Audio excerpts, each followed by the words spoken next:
What's up, people? Kilo White, you will understand. So it's okay. The facts of the matter Be a of those girl. cases, Pull your panties up. the evidence is all available. It's already, this is the stuff that most of what the case was probably going to be surrounding was already uncovered during the January 6th meeting with what's his name, Adam Kinzinger, and you can look at their findings. They published the 850 page report. Oh, no, I need to. That they recommended these charges that Jack Smith brought forth. Charges referring to who and what?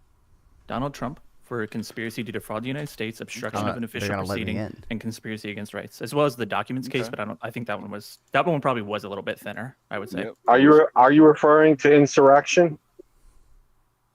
January. Here we go. It's a concerted effort from early December through January 6th to overturn the results of the election. What's up, hey, AZ Glenn, Local? I'm Welcome sorry. back. I can't stand constant interruption. I gotta go. I'm done. Motorsports is gone. Damn. What? You're taking off? Yeah, this man. guy, Mr. No Push, is I literally, I'm trying to have a serious discussion, and we got a fuckhead in the chat, so I'm out. Oh, all right. Okay. I guess my question Where was, were you, Kilo? whoever wants to answer. If you felt I'm like trying to answer, bro. But yeah, I don't want you to answer. Anyone else? Sorry, I'll be more specific low. next Yep, time. I'm coping as So, well. If there was a president who you thought, let me ask you this: the Mueller investigation was in 2019. The findings of that case were that there was no evidence to suggest that there was direct collusion between Trump and Russia.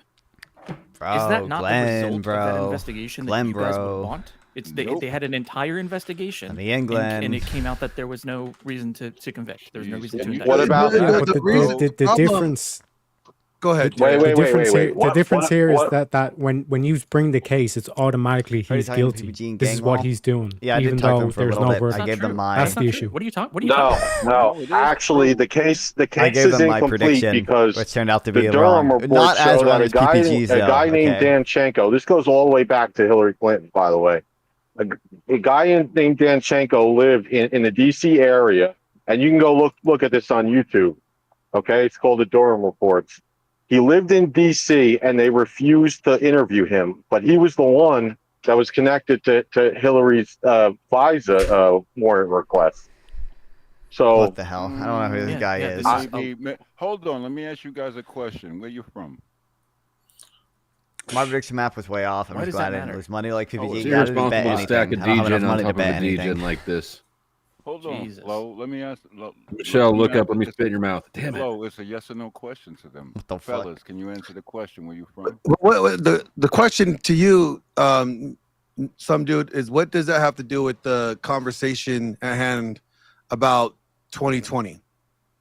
Ooh, 2020 year 2020? He doesn't know. He doesn't have an. Oh, man, shut up. Can I finish? Are you on coke? Shut up.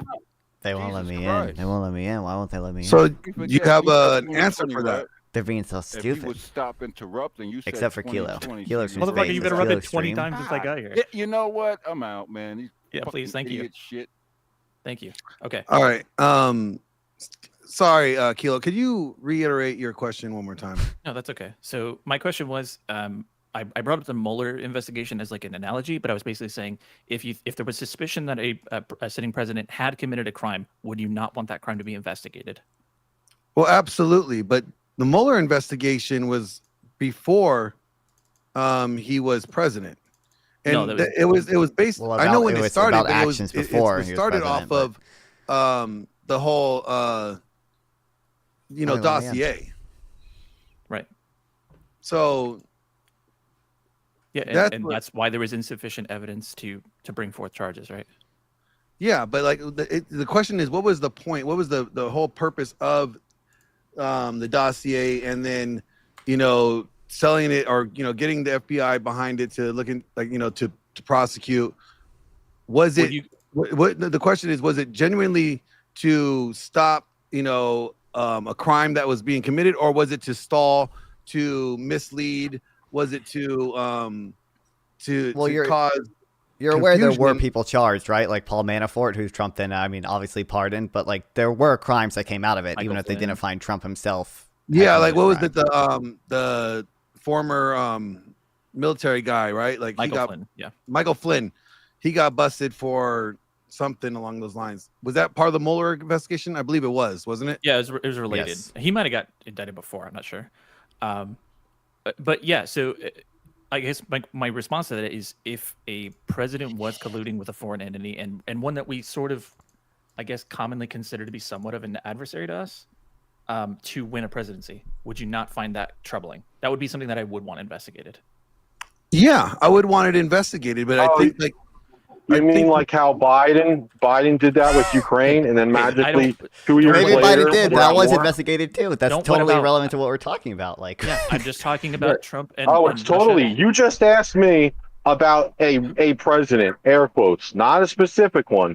You just said if I had a problem with a president, would him, interfering like that, would I have a problem with? The answer So is yes, you and that want- is, Great. So you do want Biden investigated for his dealings with Ukraine? it won't matter because we both know the double standard. You it's do a want yes or no, him dude. investigated though. I would say this. I would want anybody to be invested. I don't think even presidents should be above the law. Okay, personally, I don't think nobody should be above the law.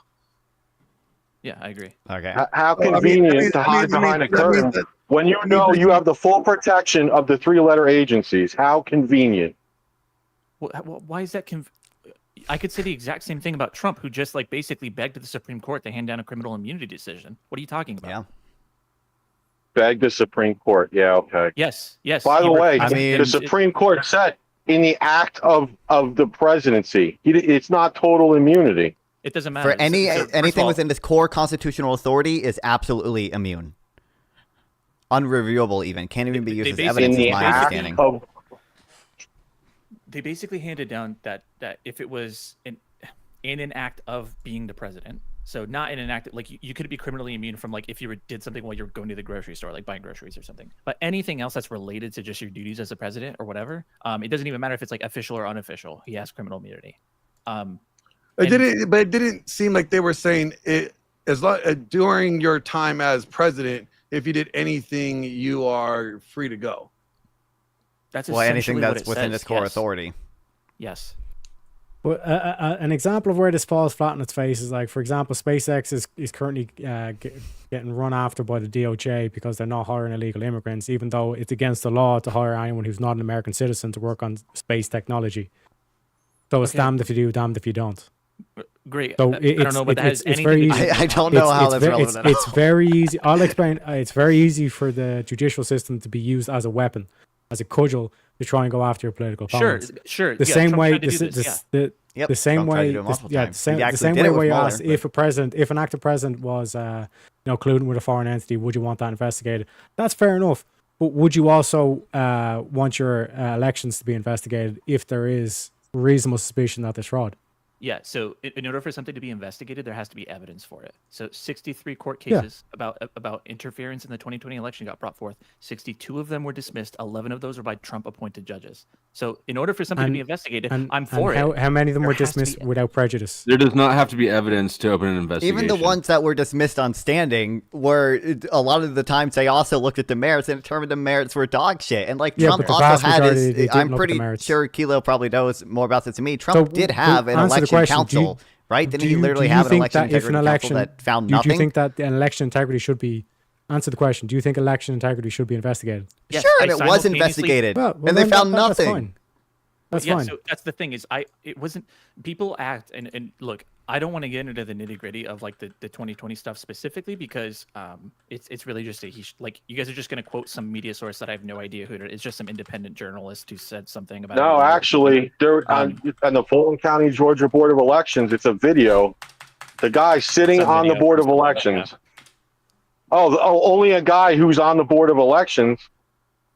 Yeah, That's not a media source. Can you find air it? Can you quotes. put it in the? Do you want to put it in the side chat? I'll look at it. No, I can't do it right now. I'm driving.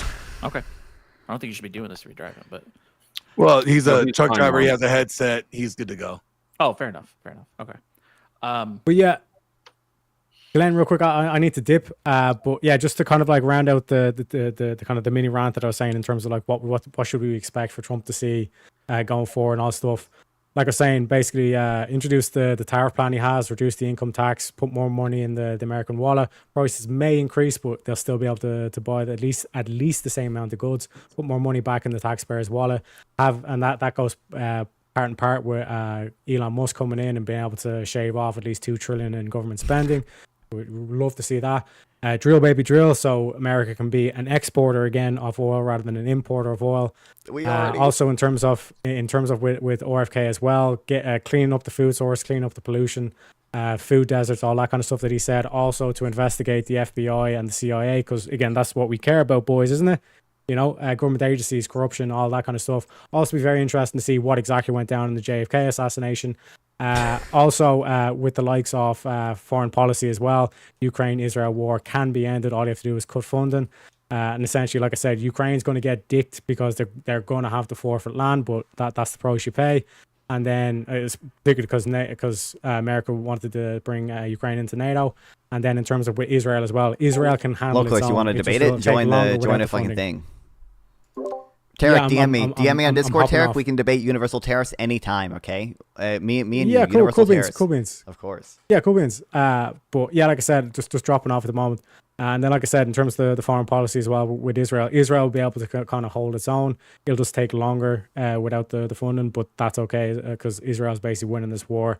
Like I mentioned with the stuff with Iran, it just takes time for a coup to be installed. And like I said, the Islamic Republic of Iran shall be no more. And Hamas and Hezbollah, all that kind of shenanigans.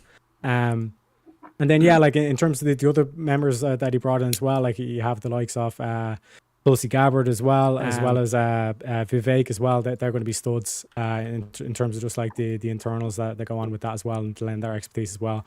But without that, thanks for having me on, Glenn. As always, Flo, you're still a bitch.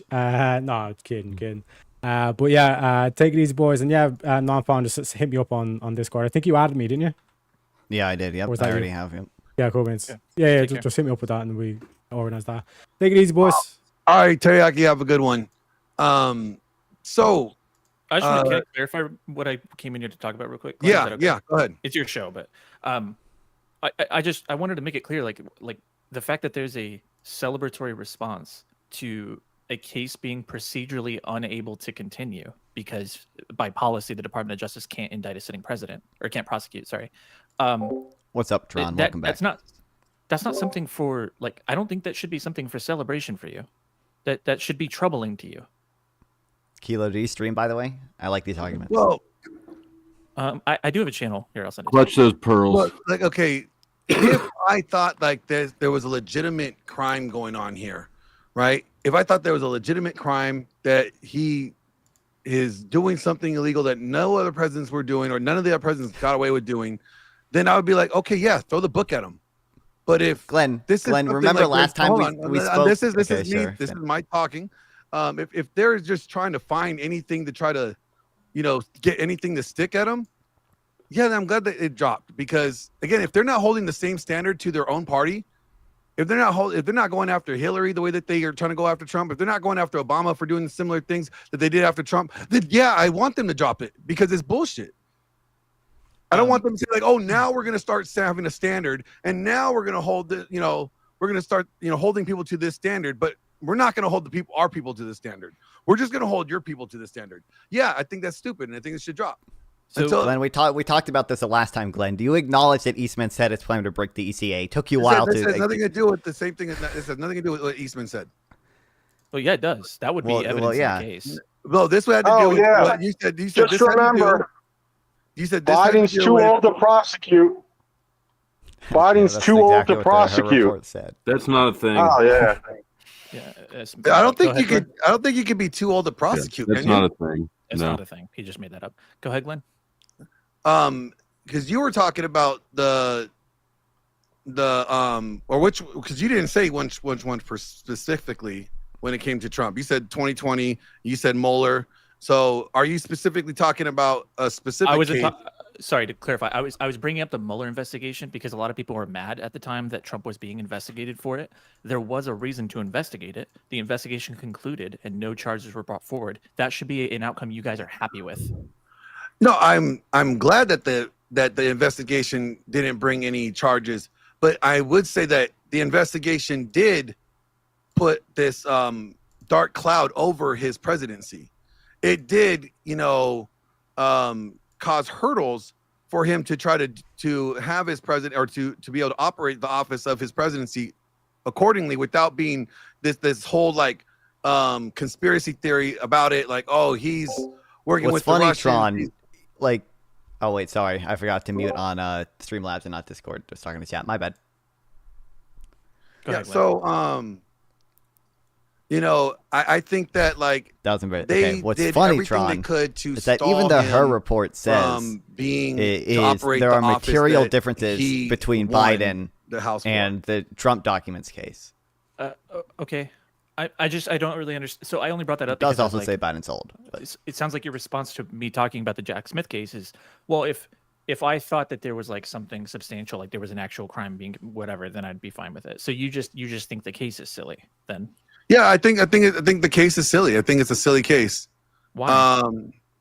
I think that there's one. We already talked about this insurrection thing last time with Nanfan, and you can't find any definition of an insurrection. Well, he's not charged with insurrection. He's charged with exactly. No. Like there was a Colorado.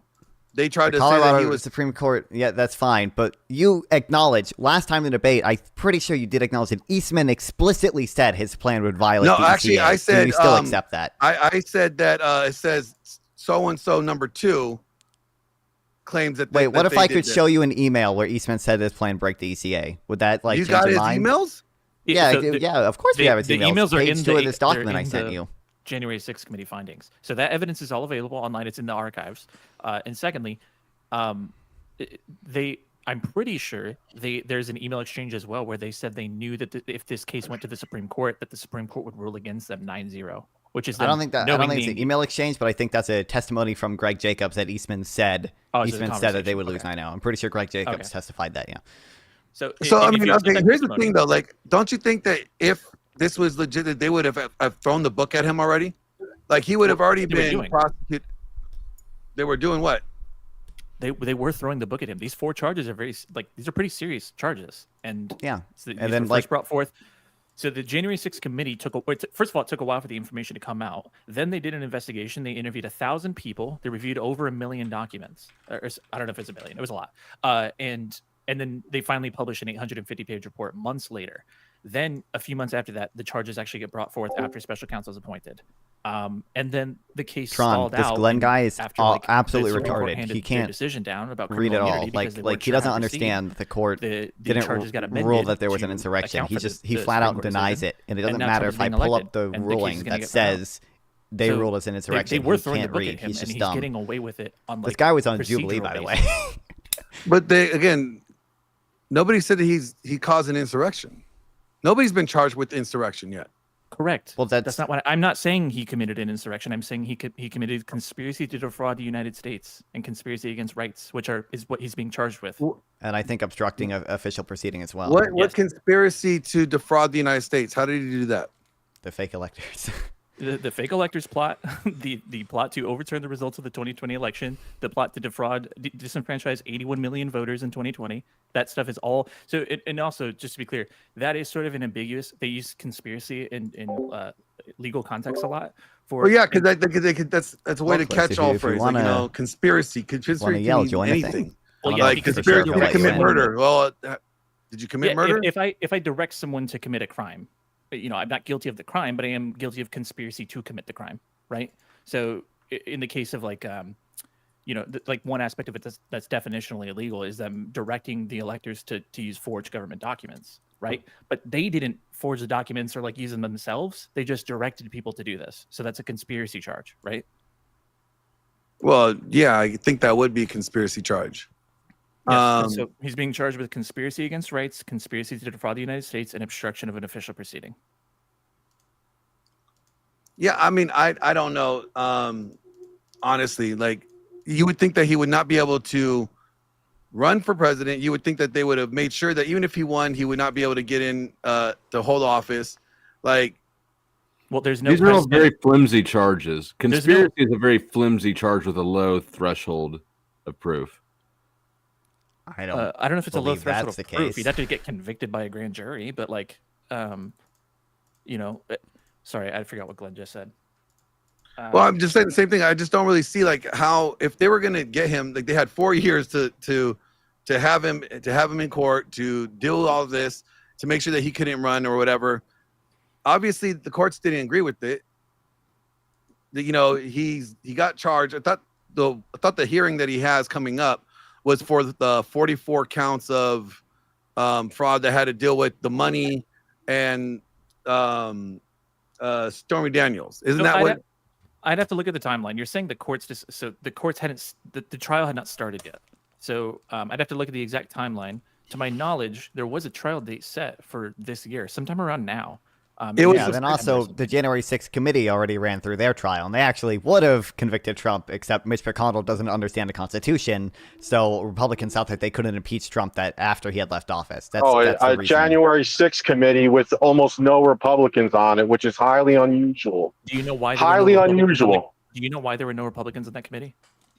Yeah, because you're all fucking biased. That's why. No. That's why. There were 5 There were 5 representatives that were suggested.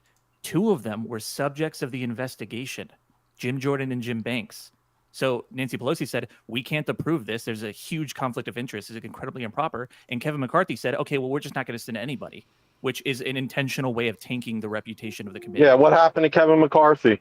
He was a backstabber. I don't care. Whatever. Well, it doesn't matter. Kyla, whatever. Conversation with you again, because I'd love to learn more. But you just got booted by the chat, so I hope you have a good evening. Moving on. I think the only one that streams is wait. Can I just say something, Glenn? Can I just say something real quick? I'm going to challenge everyone in the chat right now to go and look at the Robert Hur report, where it says that Biden was mentally unfit to be president, and that moron that just left the chat. Okay, you'll be proven wrong. What report? Robert Hur's report that says Biden was mentally unfit to be president.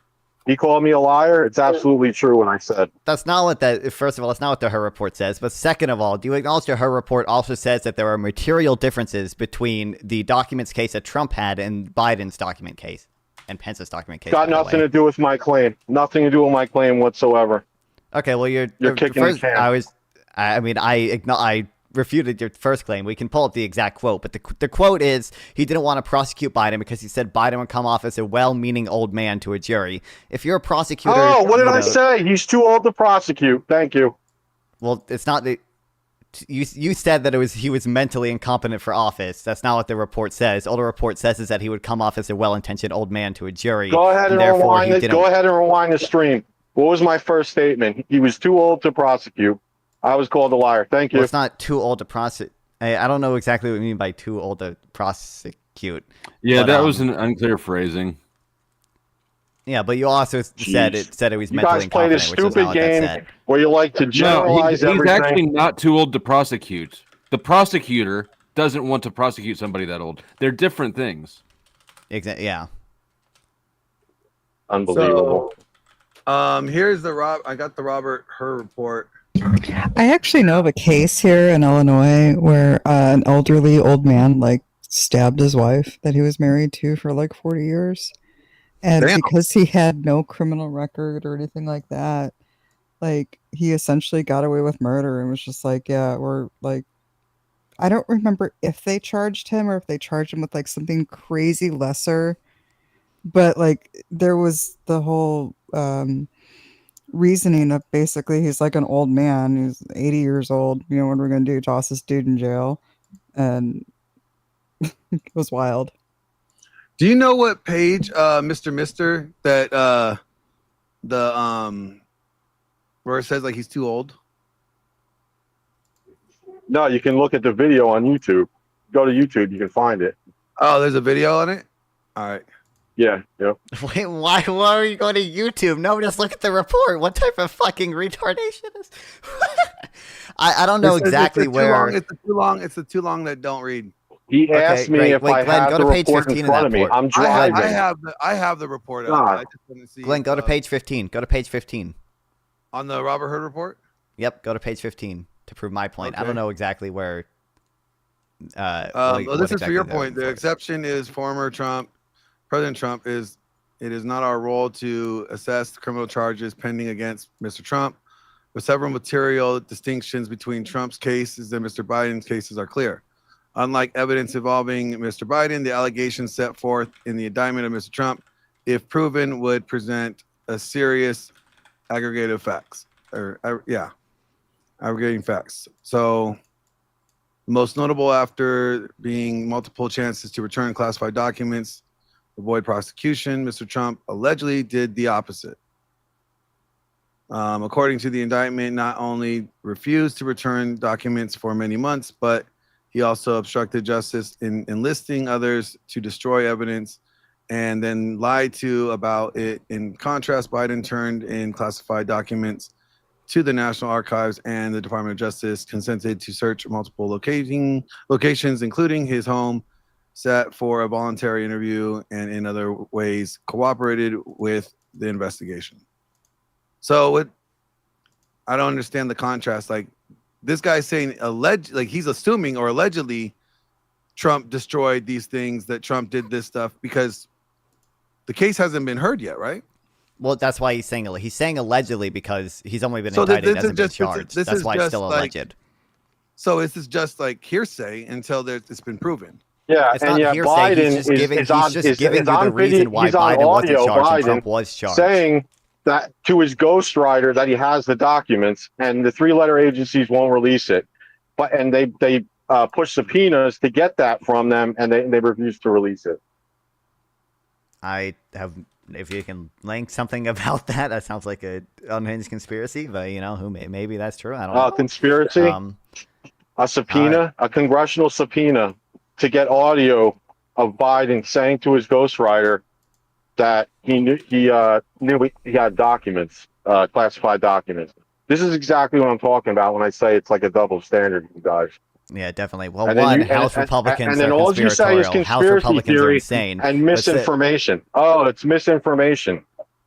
Like, I guess you're driving, so you can't link something, but I can look up if it's true. But I would imagine if they didn't comply with a subpoena, that they would then be criminally charged for not complying with that subpoena.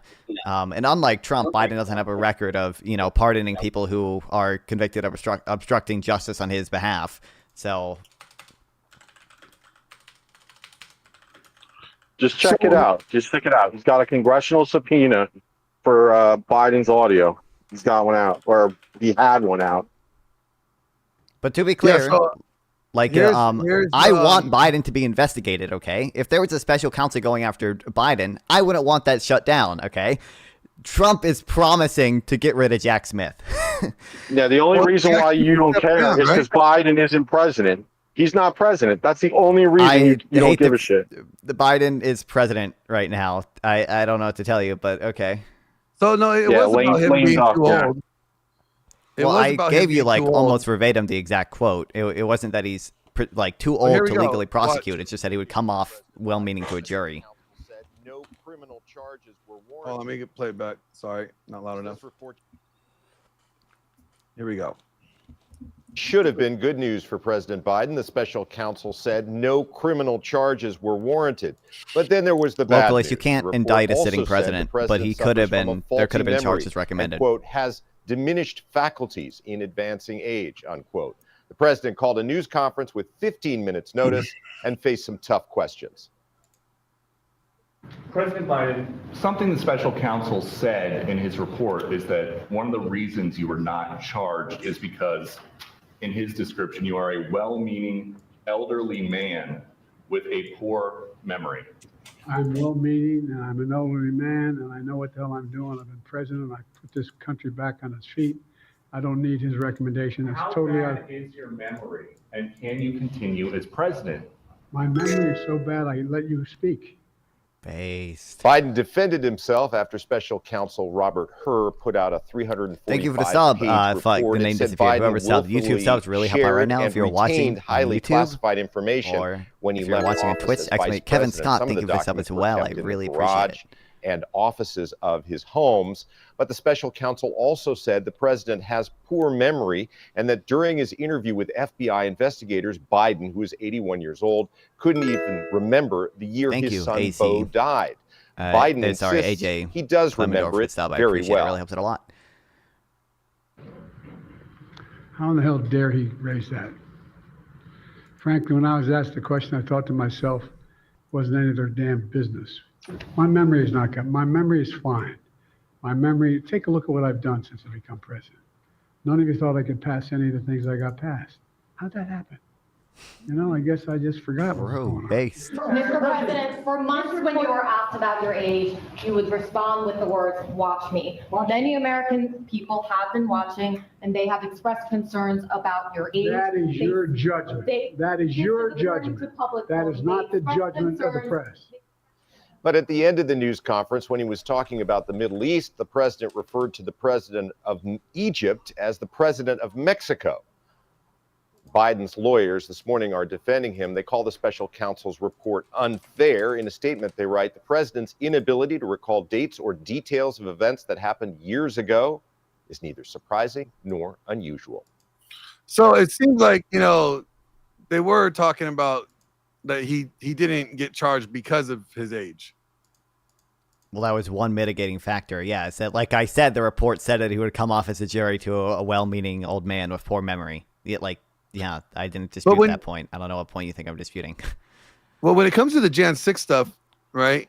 Because you're talking about Jan 6, we have Tim Hale here, and the guy that I was mentioning before when we first met, talking about Jan 6, and I said I wish he was here with me because he would be able to explain it. Tim, let's talk about Jan 6, since you were there and you actually served time because of Jan 6. Welcome to the WB. Oh, hey, what's up? What's going on? So, Non-Fun here is thinking that, you know, Trump did something wrong with Jan 6, that, you know, you were boots on the ground. You were actually at that speech. Please tell us your experience, what you saw and what you witnessed and had to be a part of. Yeah, I don't know what Trump would have done wrong exactly. What he told us to do was to go to the Capitol and peacefully protest. So, you know, I know there's been a lot of pearl clutching and hand wringing over the years because they took some quotes out of context to make it seem like he directed people to, you know, fight like hell, which was out of context, of course. But I don't know what Trump did wrong on January 6th exactly. What did Trump want Pence to do on January 6th? He's not responsible for what I or anybody else did. Real quick, let me hit this $5 super chat from Speaker for the Dead. He said, "This is one less taco for me, but send the tacos to Glenn. Let's go." Thank you very much, Speaker of the Dead. I could use a taco or two. Go ahead, No Fun. No Fun. What did Trump want Pence to do on January 6th? Wait, were we talking about what people did on the grounds, or are we talking No, about I'm asking what Trump wanted Mike Pence. What did Donald J. Trump want Mike Pence to do? Yeah, no, you're regarding the certification and sending the issue back to the states. Sure. Yep. But sure. Are we talking about the events on the grounds by rioters, or are we talking specifically? No, I don't care about that right now. I'm asking. You said Donald Trump did nothing wrong on January 6th. I'm asking what he wanted Pence to do. It seems like you conceded. Trump wanted Pence not to certify the vote. Are you aware that Eastman said that that is a violation of the ECA? Who gives a fuck what he said? Eastman's the one that came up with the plan. So, like, I would. Came up with what? Or he's a co-conspirator. Okay. I mean, it's not the first time an election was contested, and if a president had the ability to challenge what he thought was a rigged election, why wouldn't he? Anybody? Well, I'm disputing the fact that this was a legal challenge to the election. Obviously, you can quote unquote challenge an election legally or illegally. Eastman conceded that this plan would violate the ECA. That's you acknowledge that, right? No, that's not exactly what he said, and you know. Okay, well, what if I could show you an email where Eastman says that? Okay. Okay, so then you would acknowledge that Eastman said he was going to violate the ECA, right? Hold on. Okay, pull the email up. Oh, okay. I can link it right here. It's on page 2 of this. I can quote it exactly. Or you can send it in a side chat. I don't know why you're not familiar with the stuff in the indictments when presumably you're voting for this person, but he says, so now that the president has been set that the Electoral Count Act is not quite so sacrosanct. Page 2. The second paragraph of page 2. Okay, I'm pulling it up. You put it in the back chat, so I'm pulling it up. So this is the emails? Yeah. All right, go on. You see, or is it not? Did you click the right thing? Well, that's what you sent. Oh, no, scroll up. You are in the right thing. You just have to scroll up. You see that second paragraph there? So now that the president has been set that the Electoral Count Act is not quite so sacrosanct as was previously claimed, I implore you to consider one more relatively minor violation and adjourn for 10 days to allow legislators to finish their investigations. So that's Eastman conceding that his plan would violate the ECA. I'm sorry, you say that Eastman saying that to please consider one more minor violation and adjourn for 10 days. So this is to who? I believe this is to Greg Jacobs, Pence's legal counsel. And his position was, just for those listening at home? Greg Jacobs? John Eastman was a lawyer, personal lawyer to Trump, is my understanding, and Greg Jacobs was Pence's legal counsel. Mm-hmm. And why would that conversation take place? Because Eastman wanted Trump to overturn the election. Well, Trump wanted to overturn the election and enlisted Eastman's help. That's you're drawing a conclusion where none is in evidence. What happened? What this specific email is specifically to someone who was that again? Greg Jacobs. Greg Jacobs was a lawyer to Pence, and Eastman kept telling Pence to not certify the election, and Greg Jacobs was telling Pence. Now, Pence was well within his right legally to delay the election. Is that not true? Nope, this email disputes that. This is Eastman himself disputing that. He said, I want you to consider one more relatively minor violation. That's him saying that he's going to violate the law. Do you dispute that? Yeah, I believe that he is allowed to adjourn. Okay, well, guess what? This is saying that adjourning is violating the law from John Eastman himself, the guy who came up with this plan. So Eastman himself. It doesn't say.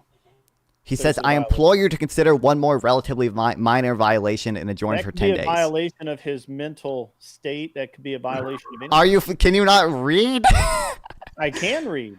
It doesn't say violation of the law, though. That's what he's saying. It said, so now the precedent has been set that the Electoral Count Act is not so sacrosanct. Let's read the whole thing. To adjourn for 10 days to allow the legislatures to finish their investigations, as well as to allow a full forensic audit of the massive amount of illegal activity that has occurred here. If none of that moves the needle, at least a good portion of the 75 million people who supported President Trump will have seen a process that allowed the illegality to be aired. So basically, what's he asking, Pence? For not certify the election and adjourn for 10 days. He wants like to adjourn for 10 days to let state legislators investigate voter fraud, which I don't believe Eastman believed there was, but let's grant that. Like, let's entirely grant that let's grant even that there was fraud, and that had Pence done this, the election would have gone to Trump. Let's grant that. Well, Eastman is still saying he wants Pence to break the law.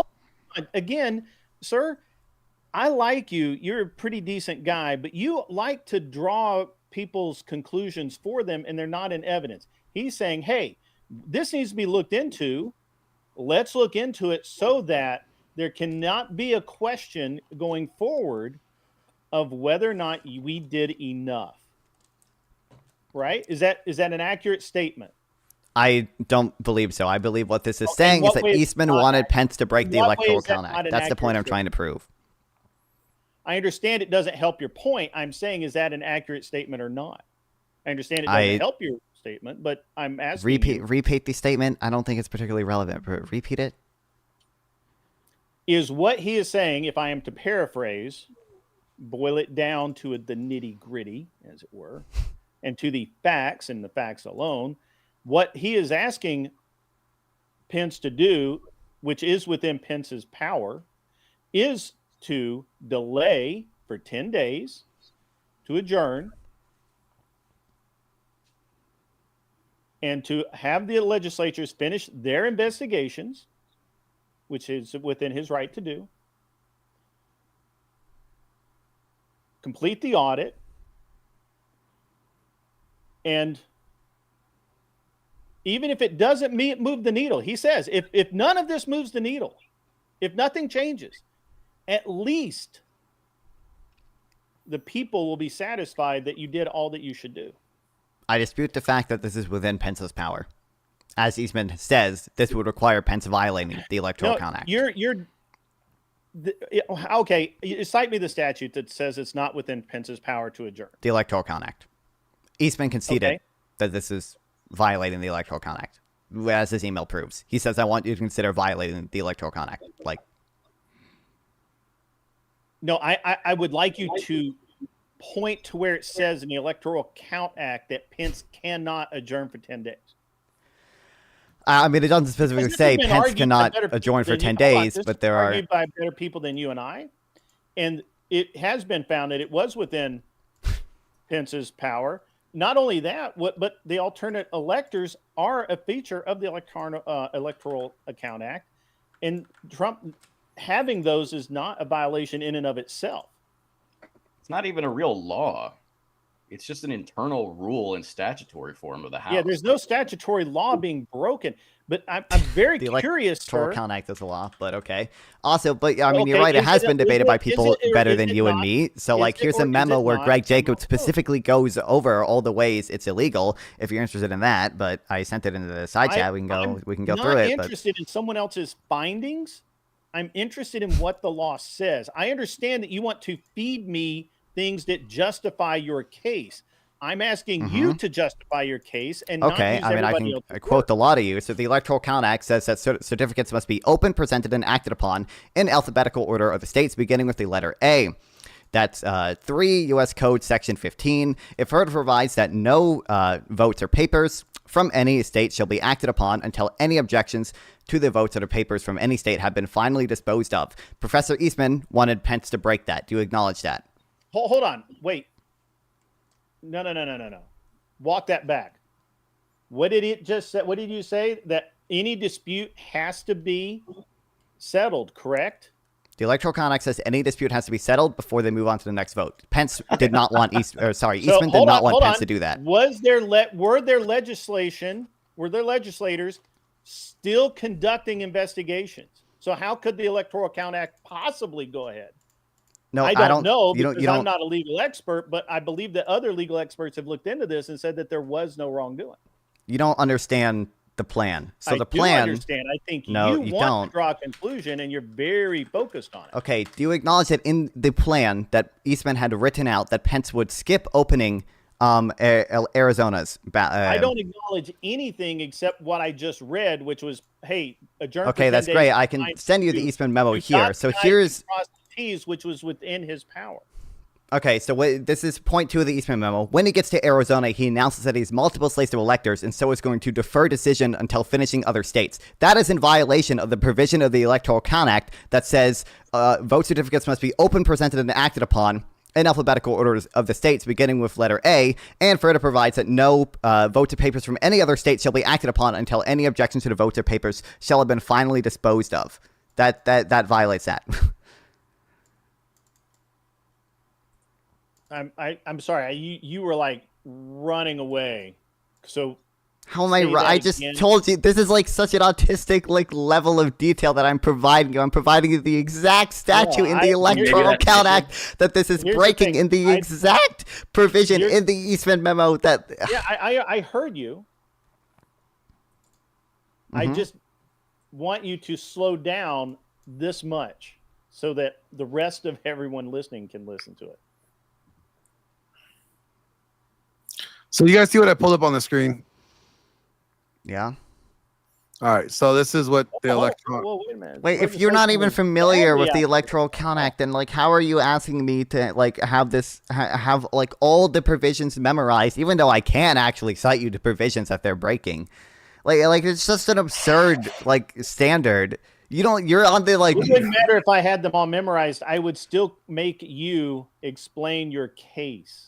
Why are you mad about explaining your case? Because it's just like such an autistic I'm gonna reject. No, wait a minute. It's not. It's if you're presenting a case, you shouldn't be mad at someone questioning the case. To make your claim proper.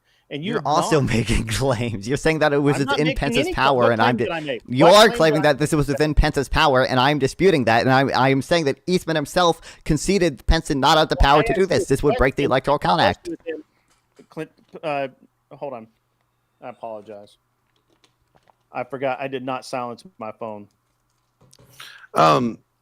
Real quick, I wanted to talk to Tim here, who was there. And Tim, was there any what did Trump say? Did he say go trash the Capitol and go do some wild ass shit? Nah. Maybe it would have been more. You've been more entertaining if he did, right? Exciting story if he had, but no. Like I said, he only said to go peacefully protest. So that's why this is so like. How about the House Oversight Committee hearing on Twitter Files executives when their exact words were as follows? When Trump said the words "peacefully and patriotically protest," we took that as air quotes code for storm the Capitol. Code. The exact opposite. Yeah. And he was banned. He was banned from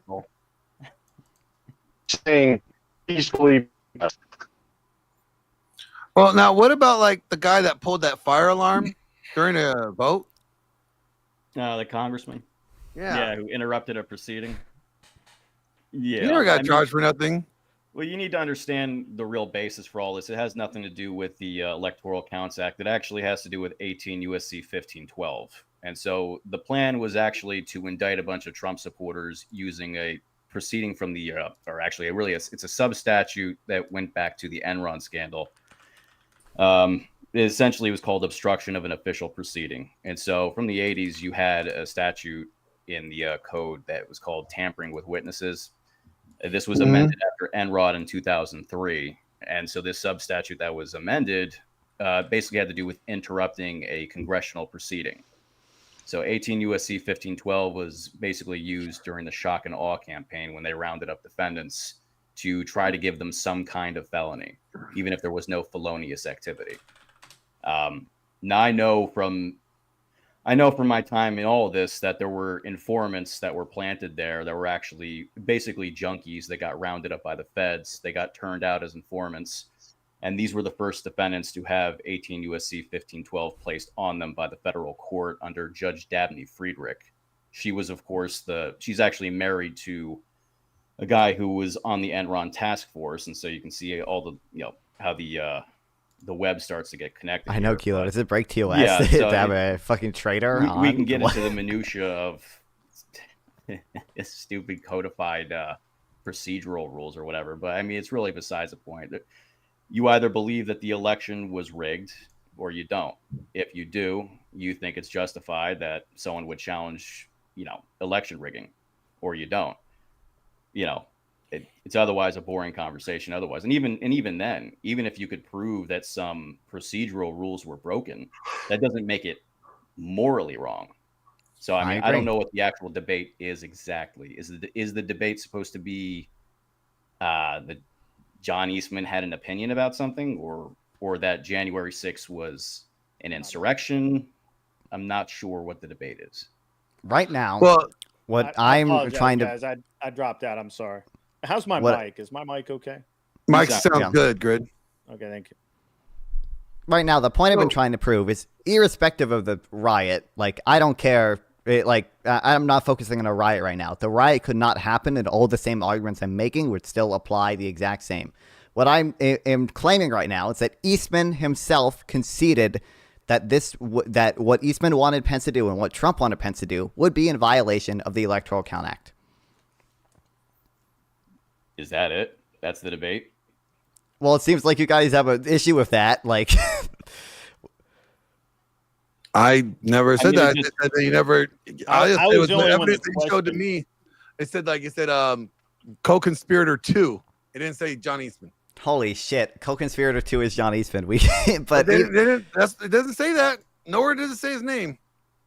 Okay, that's also autistic, but also, again, I had the email that literally says from John Eastman to Greg Jacobs, and it says that, I mean, I can quote it again, that he wants Pence to consider one more violation but again, of the Electoral Act. In the actual paperwork that you showed me earlier or the last time we talked, it doesn't say his name.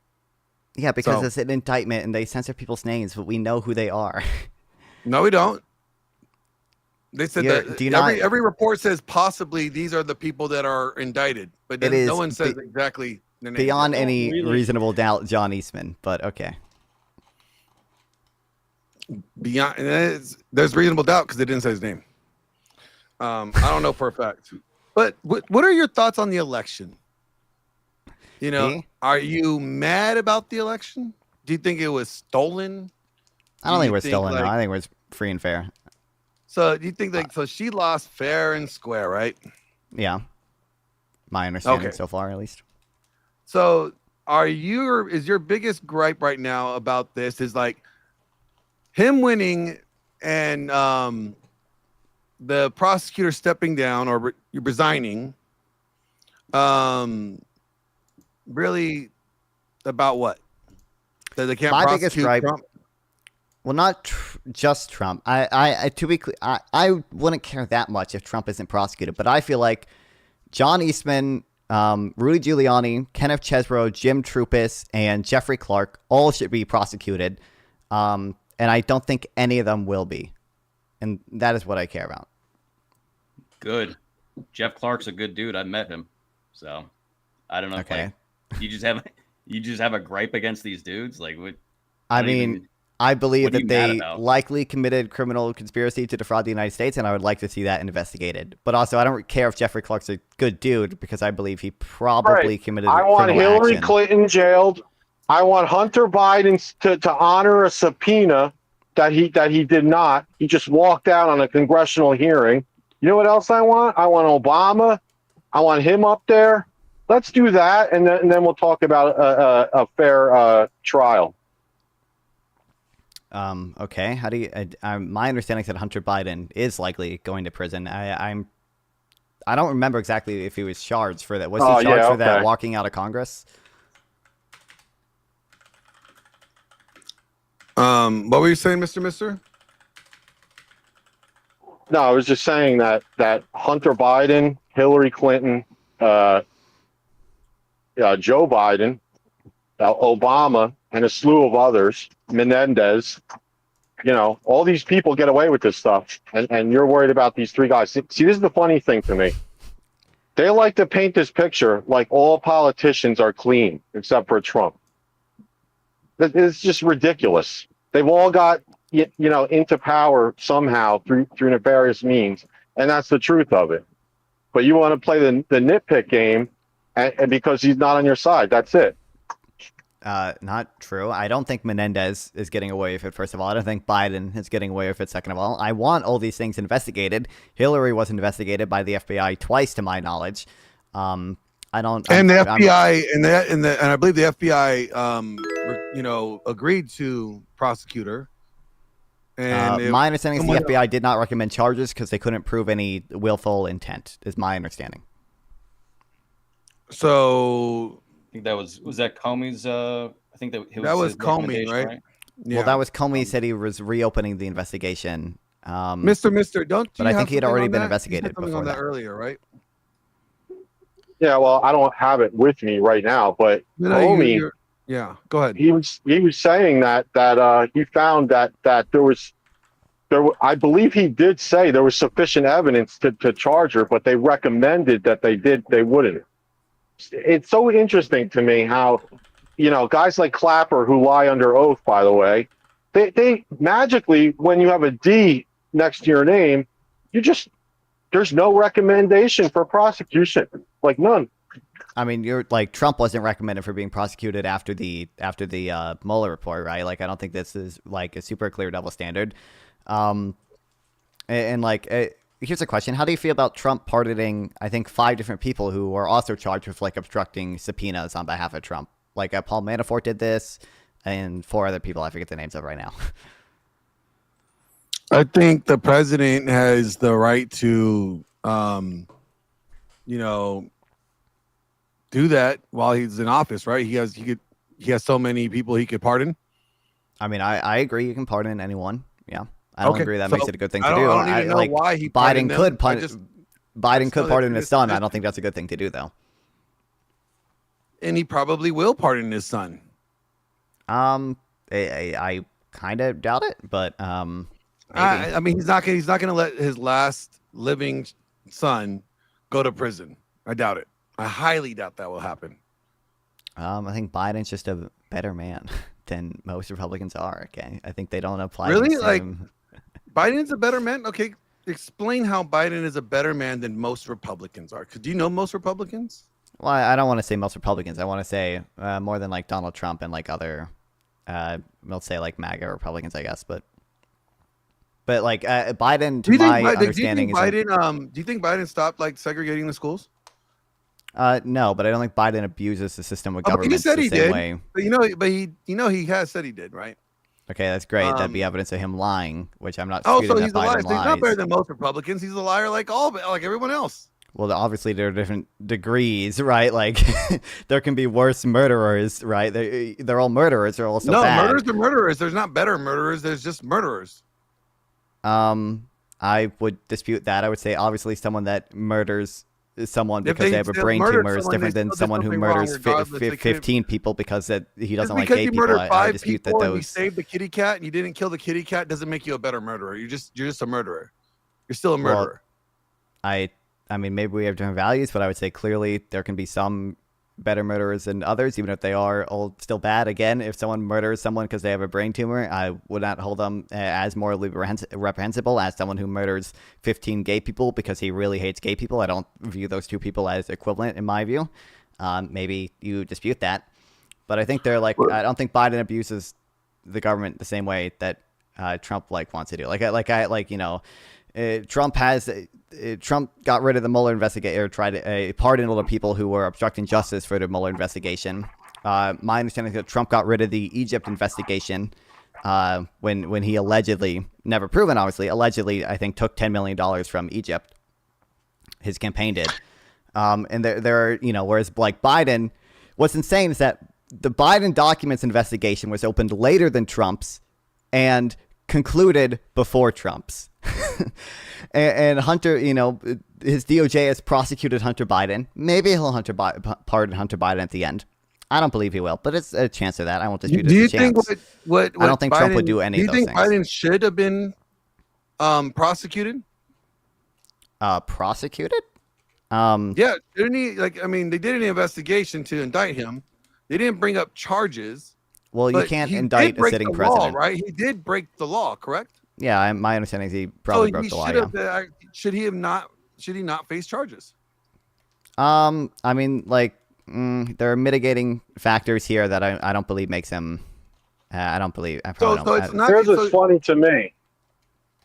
Hunter Biden violated the Mann Act, which is the paying a hooker to cross state lines, which you can't do, right? So it's funny to me is he claims that on his taxes, hooker payments, right? Yeah, he wrote off hooker payments. You can do that. I think you have to. Technically, I think you have to report illegal income. It's a business expense, yeah. So damn. Okay. Guys, I gotta go, man. I've had a lot of fun. This is great, but I normally end my show at 11. And unfortunately for you guys, it's like what the fuck time? It's like almost 12:30 here. So you could do another 15 minutes, Grid. You got. No, I don't. Tim Hale, if you have free time tomorrow afternoon, I'd love to have you on my show. If you can make it. If not, let's do it another night. I'll get back. Grid, appreciate it, Grid. Grid, before you go, everything you said tonight on this show seemed reasonable. Well, I try to be. I am an unreasonable man, but I try and present my arguments reasonably when they're actual arguments and not just questions. Just wanted you to know it wasn't your imagination. It wasn't my imagination. Well, it's fine. It's there've been a couple of occasions where alternate electors have been used as far back as I think 1876 in South Carolina. Like when the ECAA wasn't even in place, but okay. But historically, there's always been some issue with them, no matter what. I don't know why we even have provision for such a thing. Maybe that's what they fixed in 2021. I hadn't actually looked at it. You accept that Trump's alternate were never certified by state legislators, right? You do accept that as a matter of fact, right? So, wait, that's a yes or no. My problem is that the signatures were legitimate. Wait, do you accept that Trump's alternate electors were never certified by any state legislators? If state legislatures signed the certificates, you realize they were never certified. I have a hard time accepting that. You just said, wait, you just asked me one thing, and I told you if they're signed by a legitimate legislator, then I don't know what that means to you, but to me that means that there's some question there. Do you think real quick? Do you think like all the false electors who have already been charged just have bad lawyers? Do you think their lawyers are so bad that they can't make these arguments that actually somehow their electors were legitimate? The young man below you, Tim Hale. I don't think he was a false elector. I think he was just on the ground on J6. Yeah, he spent 3 years in prison. Okay. He didn't do anything. So don't tell me that people don't falsely get accused. Well, I'm not saying people don't falsely get accused. The conversation, I think that you need to maybe not be quite as biased. I can actually argue both sides. I don't think you can. Glenn, as always, it's a pleasure. Tim, would love to have you on my show, buddy, anytime. But especially tomorrow afternoon. Tomorrow afternoon would be great if you have time around lunchtime. I'll hit you up, Grid. Thank you. Yeah, hit me up, man. And, Tim, I wanted to ask you. Oh, go ahead. I'm sorry, Grid. Finish up. Richard, always glad to see you as well.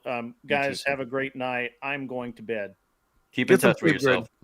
I'm going to go too. I could very well be back at some point, though. If any of you want to debate me on universal tariffs, I will debate that all day long. DM me if anyone want to set up a January 6th convo. Well, don't leave quite yet, because I know I wanted to get Tim on here like last time we were talking about Jan 6.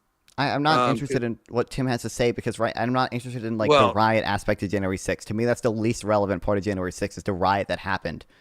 Well, that's part of the argument you brought up, though, in our last conversation. You did bring it up. Did I bring? It's just not particularly. I don't know about how the cops started the riot, or what? No, he didn't say the cops started the riot. Oh, but you were there. You saw the cops started the riot. Yeah. Well, I mean, I know most people don't know that, but yeah. I mean, I would say that it's probably. I would actually agree. It's probably not the most significant aspect of that day, but that's only because at the end of the day, it was always a ruse to cover up what the real issue was. But what was the real issue there, Tim? Well, the fucking election was rigged. I mean, the Jan 6 was just a false flag. It was a color revolution. But if you're not willing to hear out the fact that there were a bunch of informants all over the place setting stuff up, then you're not.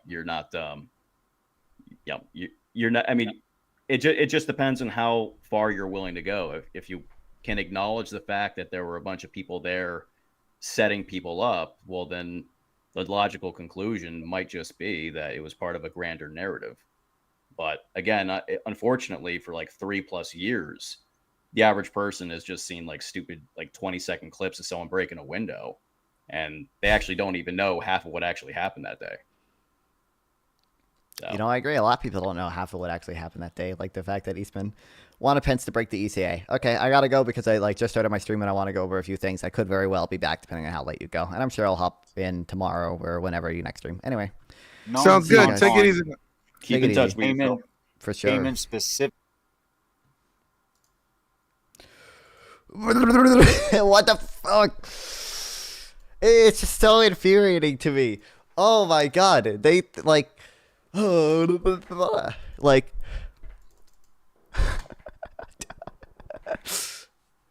like, do you acknowledge that Eastman said this plan would violate the ECA? And the fact that they expect me to be able to list off every single state statute that they broke, okay? and exactly how they broke it. When I can basically do that, by the way, because Greg Jacobs wrote this really good memo to Pence going over exactly the reasons why Pence couldn't do this. And by the way, you can read. I haven't read all of it, but you can read the Wisconsin Voters Alliance v. Pence lawsuit, which was decided in a DC district court, which is where the constitutionality of the Electoral Count Act probably would have first been decided upon. It probably would have been appealed to the Supreme Court, but I'm pretty sure they concluded all the arguments about the ECA being unconstitutional were just dog shit. And again, Greg Jacob testifies that Eastman says that they would have lost 9-0.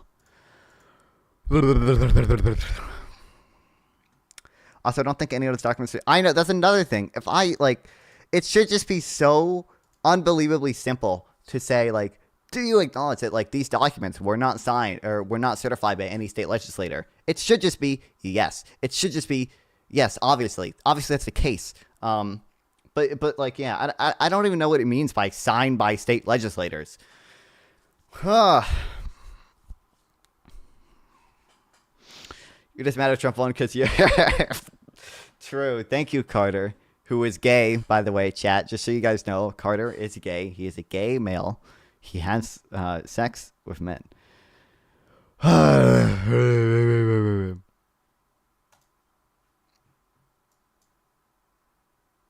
a very simple theory of why Democrats lost so divisively. The recent economic wins primarily benefited low turnout groups of voters who actually vote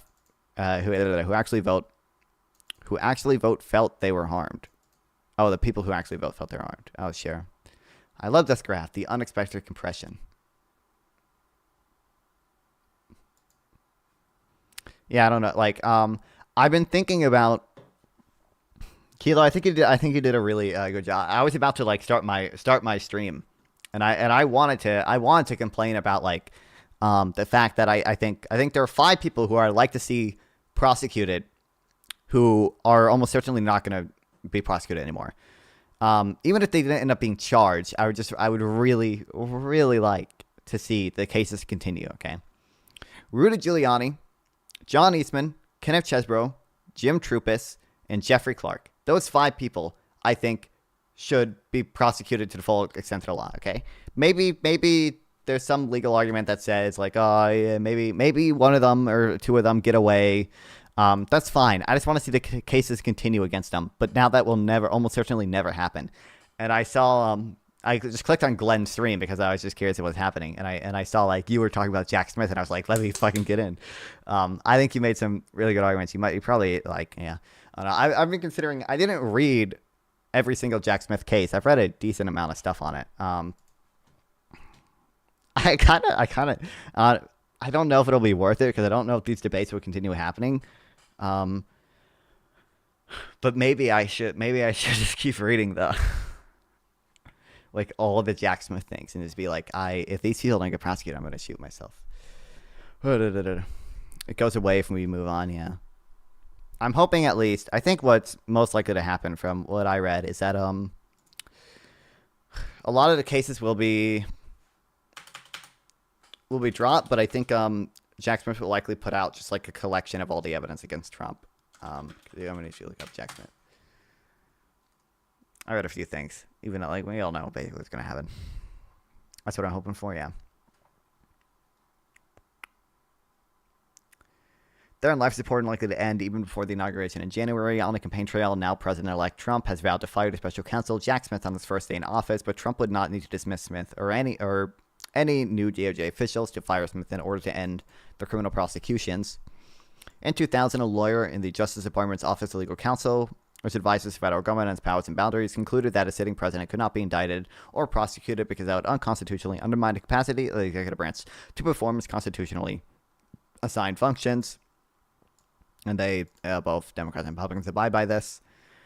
Dismissing the appeal outright. Oh, there should be another thing. There's 2 other defendants in the Mar-a-Lago case because, Trump is also accused of obstructing justice in that case. There are lawyers or whatever who lied to NARA as well about the documents, The board of federal government may have a broader interest because Cannon's reasoning could upend the way special counsel prosecutors have been appointed for decades. This is, I mean, they obviously have to fight this too, because the reason the documents case was dismissed was because it was Clarence Thomas, right? Said in his stupid ass opinion, not even in the controlling part of the opinion, just like in his personal opinion, he said like.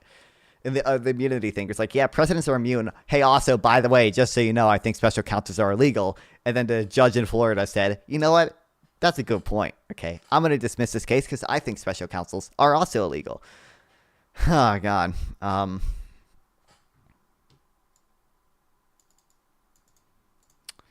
Yeah, but like we probably have to fight that just because, yeah, we want special counsels to be legal. They're probably important. Former Attorney General Bill Barr says voters have evaluated allegations of Trump and decisively rendered their own verdict. Special counsels are obligated to file a report on their actions with the Attorney General when they finish their work. The current Attorney General, Merrick Garland, has pledged to make most of his reports public. I posted Kamala Vid in your reactions the other day. Did you see it? There's a lot of stuff to go through their react on stream things just because people have been sending me clips of PPG and stuff with the criticism of Hippy Dippy. Maybe. I'll see. Oh.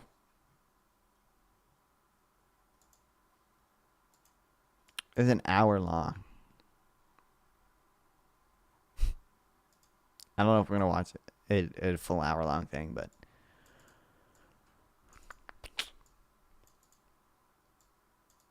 Current Attorney General is pledged to make his reports public. If Smith's urgent report is not completed by Inauguration Day, it will end up to need DOJ leaders to decide his fate. This filler in the middle. Mike Davis, a Trump ally, told a conservative interviewer, Attorney General is probably President Trump most important appointment. Coming to have enough low T voters, and she lost. True.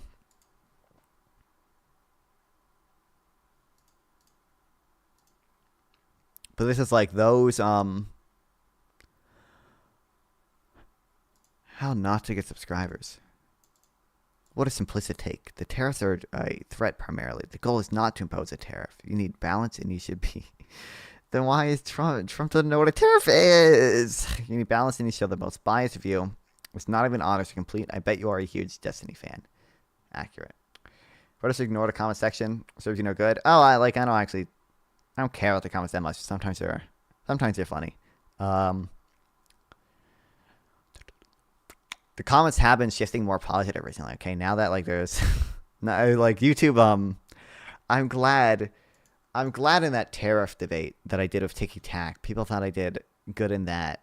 I was worried because he is like such an autistic the autistic like Andrew Wilson like perfectly demonstrate everything, even though I have no fucking clue what a tariff even is. It's not just tariffs, but. I'm glad people thought I did well in this debate. I don't get the guy what a writer was doing it. He had no command of definitions, factual data. He's just there to argue on behalf of his team. He doesn't understand proportionality. He thinks any raise in corporate tax means catastrophic unemployment. Yeah, true. I'll check it out. It's I don't. It's probably isn't even. It's not even a debate I'm most proud of. I'm just glad that people didn't side with him. I don't know.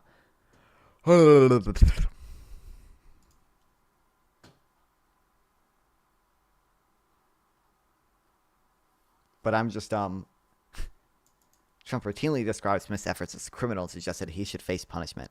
This will be, if Jack Smith gets charged, okay, I'm moving to Norway. I will move to Norway, okay?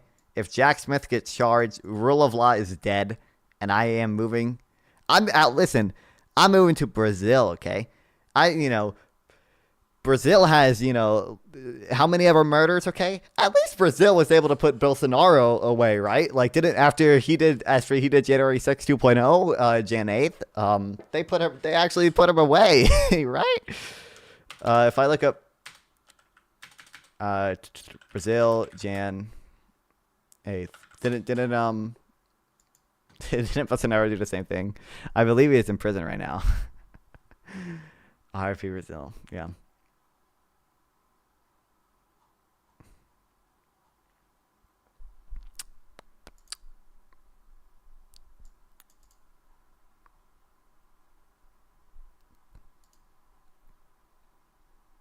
That's an awesome picture of him, man.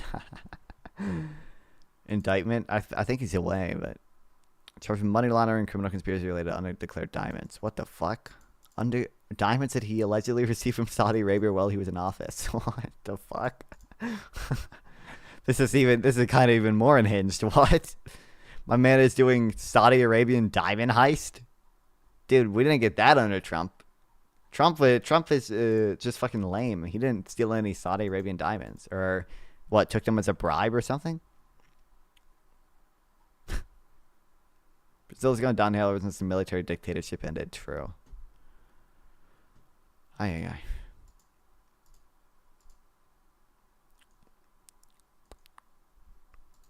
Pray for Jack Smith, okay? LibShow guide to distinguishing the Trump stock case from Hillary email investigation.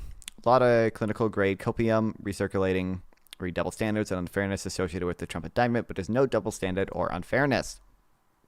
I came back to rub it in. Watch the first 18 minutes at 1 times speed. I can do that. On 1.5 times speed or 2x. I can do that. That's fine. I don't want to watch the full fucking hour of it. The two cases are materially different. There's no double standard. When a bank robber is charged, you and your neighbor who hasn't returned your rake is not charged. Materially different cases should be treated differently.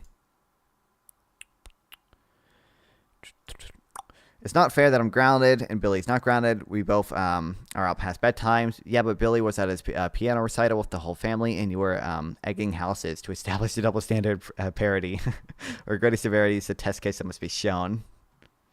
On its face, the Hillary email investigation, condemned mid-year exam, seems plausibly comparable to Trump's case. Both implicate the same potential criminal liability pertaining to classified/national defense info and obstruction. The IG report in a mid-year exam shows that the same espionage section Trump has been charged with, 18 U.S. 793, was considered for Clinton. It also shows that law enforcement was investigating whether Clinton obstructed by ordering email deletion. So let's take these one at a time. Is Hillary case materially different than Trump's case with respect to classified/national defense information mishandling liability? The answer is an unambiguous yes. Did Clinton improperly possess classified/national defense info? Yes. No dispute that her server is not authorized for classified info. No dispute that her server had contemporaneously classified information, including top secret and snap, approximately 190. Is this 193 over 30K unit? What does that mean? or did he mean a comma? He probably meant a comma, right?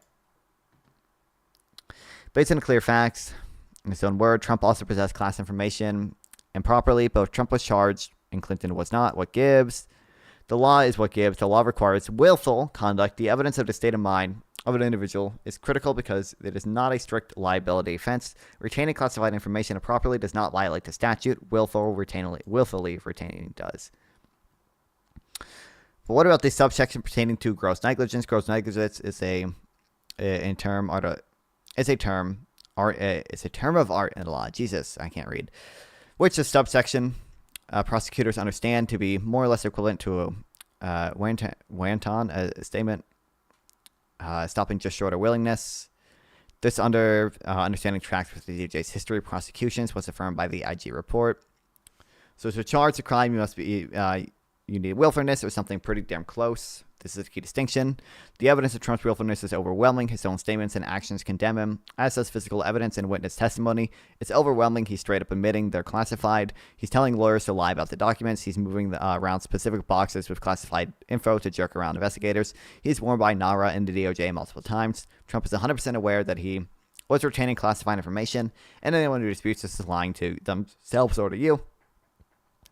This night and day compared to the evidence in a mid-year exam found for Clinton's knowledge and willfulness obtained by the IG. The classified emails had no clear markings. No evidence senders had knowledge or awareness of the classification. The emails were sent pursuant to formal duties of office. No evidence of any contemporary warnings or concern. No evidence the server was set up for that purpose. Read the IG report. It's not even close to compare the evidence we have of Trump's willfulness to the evidence we have of Clinton's willfulness. As I say it, it's not a day. This, by the way, is the same distinction Pence will rely on and Biden will rely on. It is dispositive, as they both did. Yeah, it's always funny that a lot of people don't even know Pence had the same documents thing as Biden. He wasn't charged, which I mean, Maybe that's just because Pence is a rhino, but you know. As for obstruction, read the indictment of Trump and tell me that it's not a textbook case of obstruction. Even if Trump had declassified every single document at issue, he would be screwed by his attempt to hinder the investigation. The only event which Trump folks will point to for Clinton is the famous deletion of 30,000 or so personal emails after the issuance of a congressional subpoena, except there's zero evidence Clinton was involved in that deletion. At the time, Clinton's server was in custody of Ballot River Networks. At the end of 2014, Clinton had produced 30K plus emails to the State Department, and before the 2015 subpoena, Clinton lawyers told PRN to delete old emails. Paul Combetta, employee of PRN, did not follow the new email retention policy and refrained from deleting emails. When the subpoena was issued, he had a oh shit moment and subsequently deleted emails pursuant to the policy and in violation of the subpoena. Unlike Trump's close and undeniable connection to his obstruction efforts, there's simply no evidence that Combetta's deletion goes beyond Combetta himself. Without any evidence of Clinton's involvement with the improper deletion, there's no double standard. And there you have it, the easy distinction between the mid-year exam and Trump case TLDR. On one hand, mishandling. No evidence of willfulness for the Clintons and tons for Trump. On obstruction, no evidence of intentionality or misconduct for Clinton. Tons for Trump. Crazy. All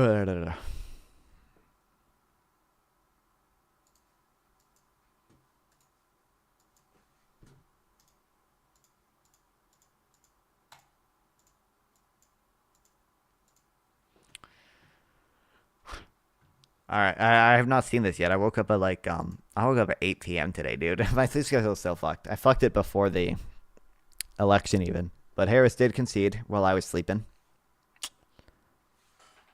The speech is boring. We might not watch all of it, but fine but boring. I'm just curious what she had to say.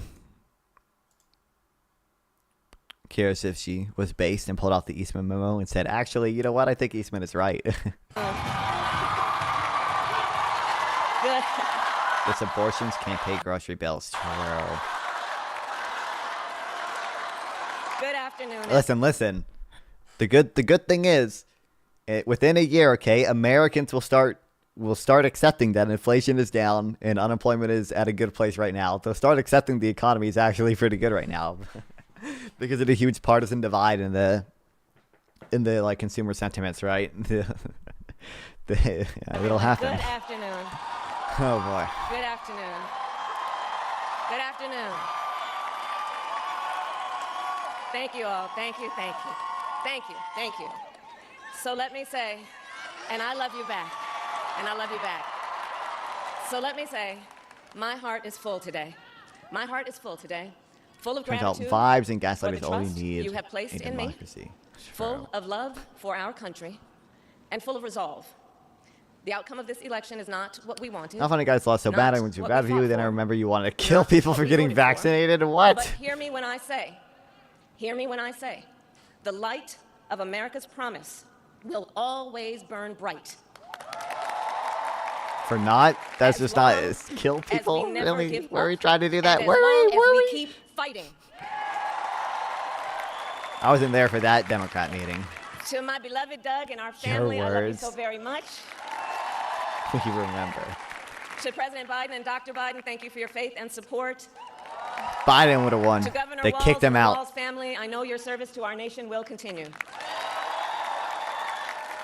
It's her And to my fault. Biden would have extraordinary won. team, to the volunteers I don't know if who Biden would have gave won. so Biden much very of much could have done themselves, worse. to the poll workers and the local election officials, I thank you all.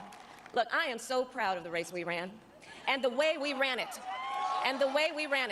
He cast Over it the for Trump, by the way. 107 days of this campaign, we have been intentional about building community and building coalitions, bringing people together from every walk of life and background, united by love of 15 country, million. with enthusiasm and joy. I don't know how I feel about I don't know. I saw people like Akana Boy and I always forget his name, Jeb.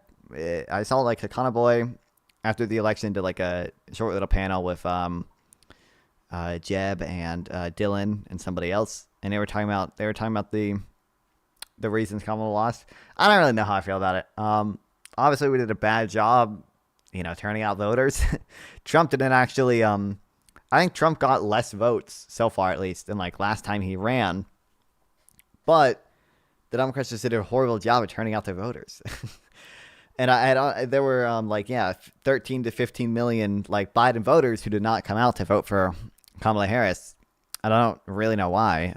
It could be because they what killed the 15 million? I wonder. I don't know how I feel because there was that one exit poll which people said they felt like Kamala was too liberal or whatever. But like it also like I'm assuming if Kamala had been more progressive on some things, then maybe she could have energized voters more. But the massacre soldier kept fighting 29 years. Do you oh, this is Destiny. You're making fun of Destiny, not me. Okay, this is true. He was checking the math. I get the meme. Okay, the meme is funny, but also Harris conceded the next day. Okay, Republicans didn't concede. Republicans still don't even concede that they actually lost the 2020 election, and they fought all the way up to January 6th. Oh my God! Like, even in him tweaking out, speaking, it was really funny. I did actually really enjoy the Destiny stream, both the night before the election and the night after, or the night of. Those were both really enjoyable streams. I could feel the community. Those were both really fun streams. I really, really liked them. Him saying, well, what's the guy's name? I forget the guy's name. He said, check the math. We just need to check the math. show me the outstanding ballots. We did it in Georgia. The day of was fucking hilarious. Yeah. Vadim, come here. We need the Vadim. Let's run through the numbers. God, that was really funny. I really did enjoy that stream. That's part of the reason I didn't stream that night. One, it was because like I knew I wasn't gonna I never get viewers on the presidential debate days or anything because people just watch the bigger streamers. They all watch Destiny and Hassan. They don't watch fucking me. That's part of the reason. But part of the reason it was like I was considering starting streaming later in the night, but Destiny stream was just so fun. And the night before the election, like Pisco and Josiah going back and forth. It's really fun. You should stream, but not about the election. I was considering doing that too. I was like, wouldn't it be so funny? Wouldn't it be so funny if I streamed and it was literally just me like reading a book? Like, wouldn't it be so funny? I was considering doing that. Or like, what if I was considering like just reading or like just playing Wii Sports? I didn't end up doing it, but. In our fight for America's future. And we did it with the knowledge that we all have so much more in common than what separates us. Now I know folks are feeling and experiencing a range of emotions right now. I get it. But we must accept the results of this election. Earlier today, I spoke with President-elect Trump. By the way, something Trump would never do, by the way. Never. That sentence is never coming out of Trump's mouth. Him on his victory. I also told him if he lost that we will help him and his team with their transition. And that Trump refused to do that after the 2020 election. Trump would never have done that if he lost. Will engage in a peaceful transfer of power. A fundamental principle of American democracy is that when we lose an election, we accept the results. That principle, as much as any other, distinguishes democracy from monarchy or tyranny. And anyone who seeks the public trust must honor it. At the same time, in our nation, we owe loyalty not to a president or a party, but to the Constitution of the United States. And loyalty to our conscience and to our God. My allegiance to all three is why I am here to say, while I concede this election, I do not concede the fight that fuels this campaign. Sure. Welcome to the stream. The fight for freedom, for opportunity, for fairness, and the dignity of all people. A fight for the ideals at the heart of our nation, the ideals that reflect America at our best. That is a fight I will never give up. I will never give up the fight for a future where Americans can pursue their dreams, ambitions, and aspirations, where the women of America have the freedom to make decisions about their own body and not have their government telling them what to do. We will never give up the fight to protect our schools and our streets from gun violence. And America, we will never give up the fight for our democracy, for the rule of law, for equal justice, and for the sacred idea that every one of us, no matter who we are or where we start out, has certain fundamental rights and freedoms that must be respected and upheld. And we will continue to wage this fight in the voting booth, in the courts, and in the public square. And we will also wage it in quieter ways, in how we live our lives, by treating one another with kindness and respect, by looking in the face of a stranger and seeing a neighbor by always using our strength to lift people up, to fight for the dignity that all people deserve. The fight for our freedom will take hard work. But like I always say, we like hard work. Hard work is good work. Hard work can be joyful work. And the fight for our country is always worth it. It is always worth it. To the young people who are watching, it is, I love you. To the young people who are watching, it is okay to feel sad and disappointed. But please know it's going to be okay. On the campaign, I would often say, when we fight, we win. But here's the thing. Sometimes the fight takes a while. That doesn't mean we won't win. That doesn't mean we won't win. The important thing is don't ever give up. Don't ever give up. Don't ever stop trying to make the world a better place. You have power. You have power. And don't you ever listen when anyone tells you something is impossible because it has never been done before. You have the capacity to do extraordinary good in the world. And so to everyone who is watching, do not despair. This is not a time to throw up our hands. This is a time to roll up our sleeves. This is a time to organize, to mobilize, and to stay engaged for the sake of freedom and justice and the future that we all know we can build together. She's probably going to run for governor of California, right? Weren't people saying she's probably going to do that in 2026? Look, many of you know I started out as a prosecutor, and throughout my career, I saw people at some of the worst times in their lives. People who had suffered great harm and great pain. Trump instead. And yet found within themselves the strength and the courage and the resolve to take the stand, to take a stand. To fight since Newsom was going to be running for president, if Newsom was POTUS mate. Well, Newsom is term limited anyway, right? Even if it doesn't end up running for president, I think he has to be gone. So to fight for themselves, to fight for others. So let their courage be our inspiration. Let their determination be our charge. And I'll close with this. There's an adage an historian once called a law of history, true of every society across the ages. The adage is, only when it is dark enough can you see the stars. I know many people feel like we are entering a dark time, but for the benefit of us all, I hope that is not the case. But here's the thing, America, if it is, let us fill the sky with the light of a brilliant, brilliant billion of stars. The light of optimism, of faith, of truth, come with Gurus and coach, service. you should go pay someone to ghostwrite a book. Hey, you.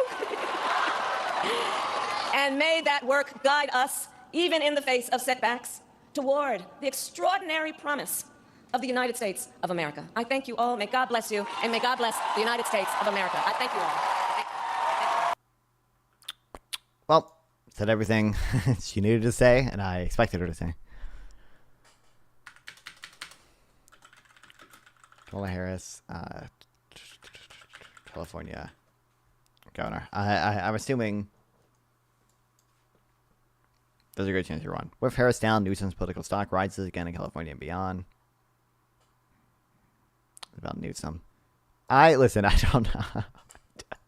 I don't know if a California governor will ever win. I don't know. I feel like getting getting someone from California to run, okay, where there's so many homeless people. I intuitively feels like a bad idea to me.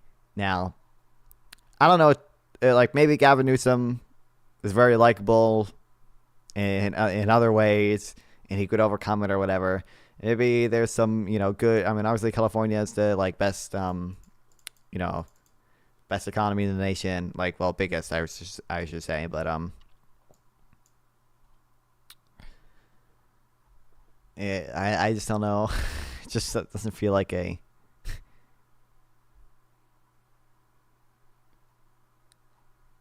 Doesn't feel like a good move. Could be. Newsom could have come in and got the voters out though. He could have. I don't know. Honestly, I don't know. I don't. That's not where That's not even what I like commentating on, about politics. I never like doing the That's another reason why I didn't stream the election. I don't like doing the.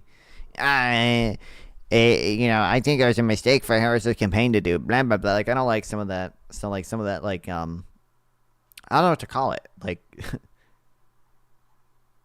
Just commentation over things. I'm not really interested in debating whether or not it was a mistake for Harris to do X, and if Trump is doing Y stunt, it's going to help him. That's why I never really watched any of the Trump interviews. I never really watched any of the Kamala Harris interviews. It's just it's not interesting to me to watch the interviews every day and be like, here's what I think Kamala Harris did right in this interview. It's just not interesting to me.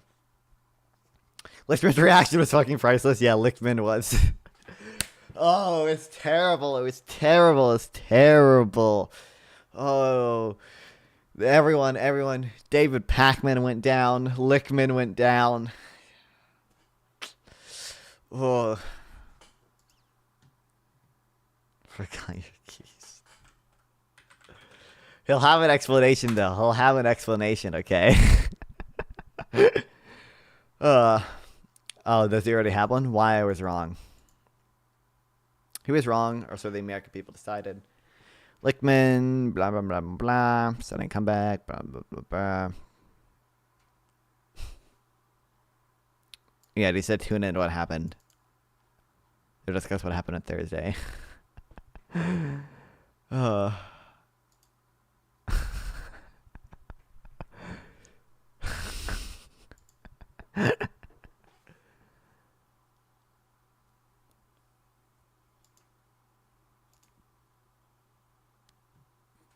Oh, it was so funny. It was so funny.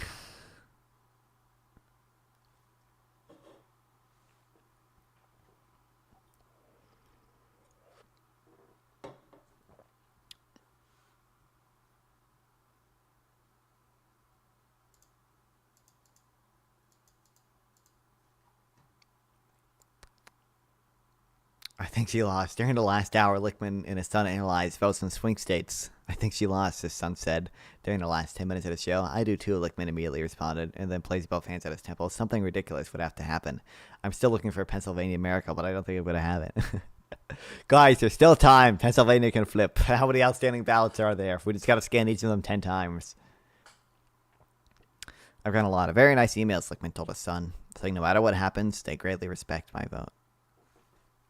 The math doesn't work, Lichtman says. The numbers don't lie. I can't believe what his son said. I'm kind of in shock right now. His father's fine. It's hard to believe. Oh, the keys. The keys are down. The keys. The keys. I think, I don't know what his explanation will be, but, like, instead of people just saying, like, the keys are dog shit because, like, yeah, obviously the keys are not a good model. Obviously the keys, like, they're going to have some predictive power just because, like, yeah, obviously how good the economy is doing is going to have some influence on the election. It is not like they are, you know, totally, America's now unburdened by what could have been for another 4 years ago. It's not totally unrelated to how or what happens in the election, but people are saying this. The keys weren't wrong, but instead Lichtman just put like, how's it calculated the keys wrong, assigned the wrong keys true and false. Despite the economic numbers, most Americans view the economy as sucky, to say the least. Even though the U.S. is not directly involved in the war, the Israel Mideast situation in Ukraine, our messy foreign policy disasters, not to mention the horribly embarrassing Afghanistan pullout. There was an arrest of colleges. It was all over the news for months. 5, no incumbent. 6, certainly no party mandate for the incumbent. Absolutely no foreign policy success. Your keys were correct and Trump won. Where I literally moved overseas because it became so expensive to live where I was living. Okay. I think inflation is probably doomed incumbent parties across the world. As if it was the year 2000. We get the endorsements. We raise all the money. We knock on all the doors. We make all the phone calls. We run all the advertisements. And that's exactly what we did in this election. On paper, we should have won. We also tacked to the center. We took more moderate positions. They took extreme positions. Their campaign was disorderly. Their fundraising was awful compared to ours. Their ground game and field was barely even present. On paper, we should have won by the old playbook. But we lost because the old playbook is wrong. Today, people get their news on social media. Back in 2015, the right discovered this fact and made huge investments in developing a right-wing media ecosystem that could radicalize people.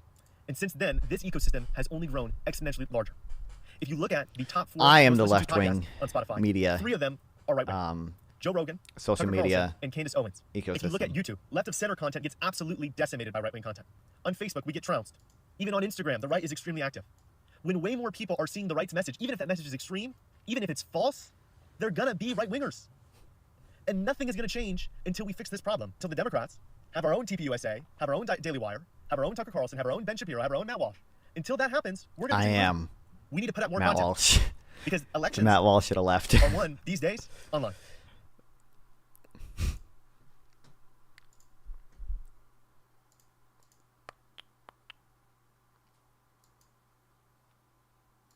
But yeah, inflation probably. I mean, a lot we've seen an incumbency disadvantage basically across the world in all the elections that happened this year. So well, a lot of that probably has to do with inflation. Voters really did not like inflation.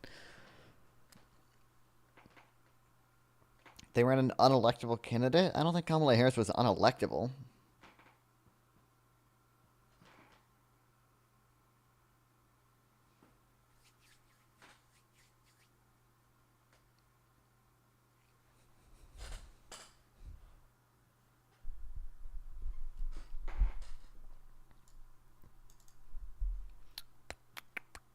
But there's a good chance he'll become California's governor.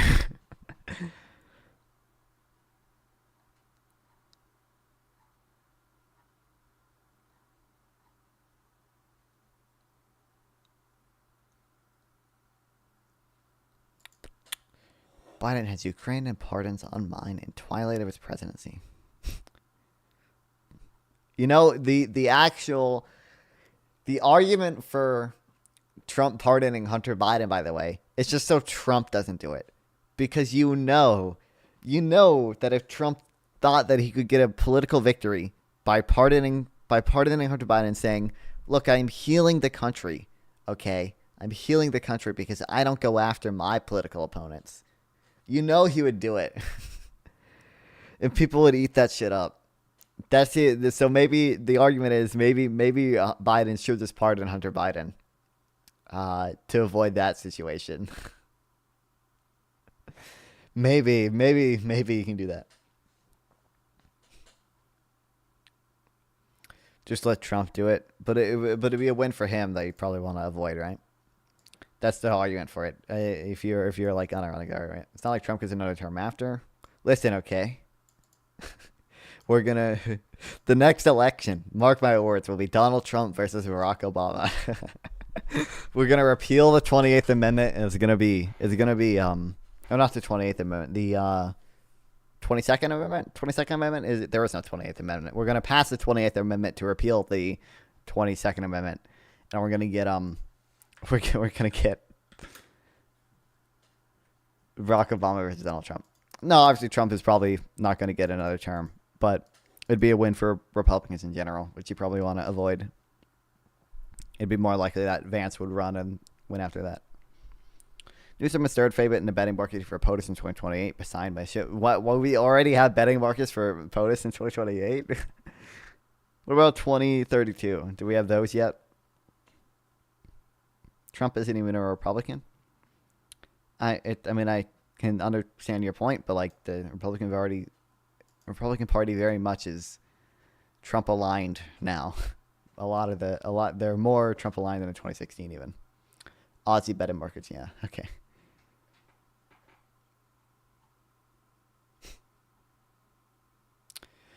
Biden could a lonely figure, shunned by his vice president. He saw his wife. Then we'll rally. Blah blah blah blah blah blah blah. What can Biden do with the lame duck? Okay, what can Biden and the lame duck do in his final 76 days in office? Here's until January to burnish his legacy. Scheduled to make trips to South Africa and Angola. Why? With America's support for President Zelensky, a huge focus now that Trump has won, Biden is determined to spend a full $61 billion allocated for Ukraine by the end of his term. There has been speculation that he will seek to rein in Benjamin Netanyahu, the Israeli prime minister, by widening sanctions on Israeli settlers in the West Bank. Which is going to be repealed by Trump anyway. Welcome. We talking about practice MAGA? So true, brother. At home, he's reported to be examining a way to implement student loan forgiveness and confirm new judges. He will also, like outgoing presidents before him, be able to pardon criminals or commute their sentences. Some would speculate that he could pardon his son, Hunter, who was convicted in June of lying about drug abuse when buying a gun. Be interesting if he... I don't know. It would be interesting to see who he does pardon. I don't expect Biden to pardon. I can't. Why can't I fucking speak? Biden to pardon Hunter Biden. But it would be based. Hunter Biden's just cool, and they hate him because he's too cool.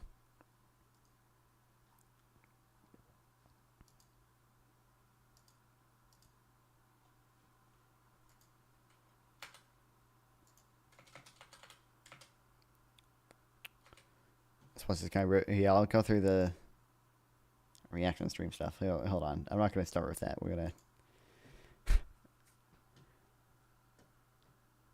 County, Kentucky, Harris is up 52 to 47 with 40% of the vote. Donald Trump led there. That one is not that bad for Trump. It is bad, but he's down 5 points, but it's not as bad as the other one. He right there, he ended up edging out Biden by a percentage point. What? Kamala is up with 52, 5 points ahead, dude.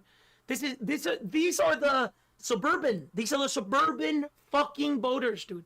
The suburban voters. It's over, man. It's completely already. That state was never in play. There's a bit, brother. If this is really happening, these suburbanites are actually switching to Kamala by these portion numbers. Rafa this means she can win Texas. Really? This means she can actually win Texas. This means that Ted Cruz is in fucking trouble, dude. This is. Vermont. This is where it brings us the road to 270 right now. The early start. Donald Trump out in front. It's back. Oh wait, no. It's watching PPG live. You can watch band streamers. You just can't have them on your. You can just watch it on. You just can't have them on your stream. 71 to 29% in 2020. It was a 5. I'm taking if they count this as an important county, more than likely it's a suburb, dude. It's usually the suburbs where you get more people. That means she's outperforming Biden, brother. She's gonna win the election, dude. She did not outperform Biden anywhere. Oh, I don't want to make fun of Bimmy too much or anything because, like, I was to be clear, I was predicting Kamala to win. My prediction was also horrible, not quite as horrible as his, but it was also horrible. Like, oh, Bimmy, oh no. Ooh. Oh, the needle. The needle. The arrow moved. The arrow that was pointing for Trump in Pennsylvania moved to Harris. Oh no. Oh, Pennsylvania fell. It moved to the. It's close to the toss-up. Oh, was it close to the toss-up? Wow. Oh. Can it be, dude? Can it? The needle. I hate the needle. I hate the needle.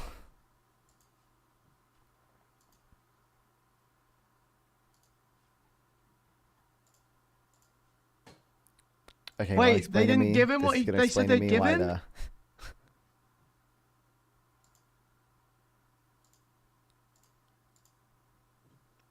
Why my debate panel would never work. Again, we're not going to watch all this, but I'm curious. Because again, I have considered doing like my own debate panel thing, but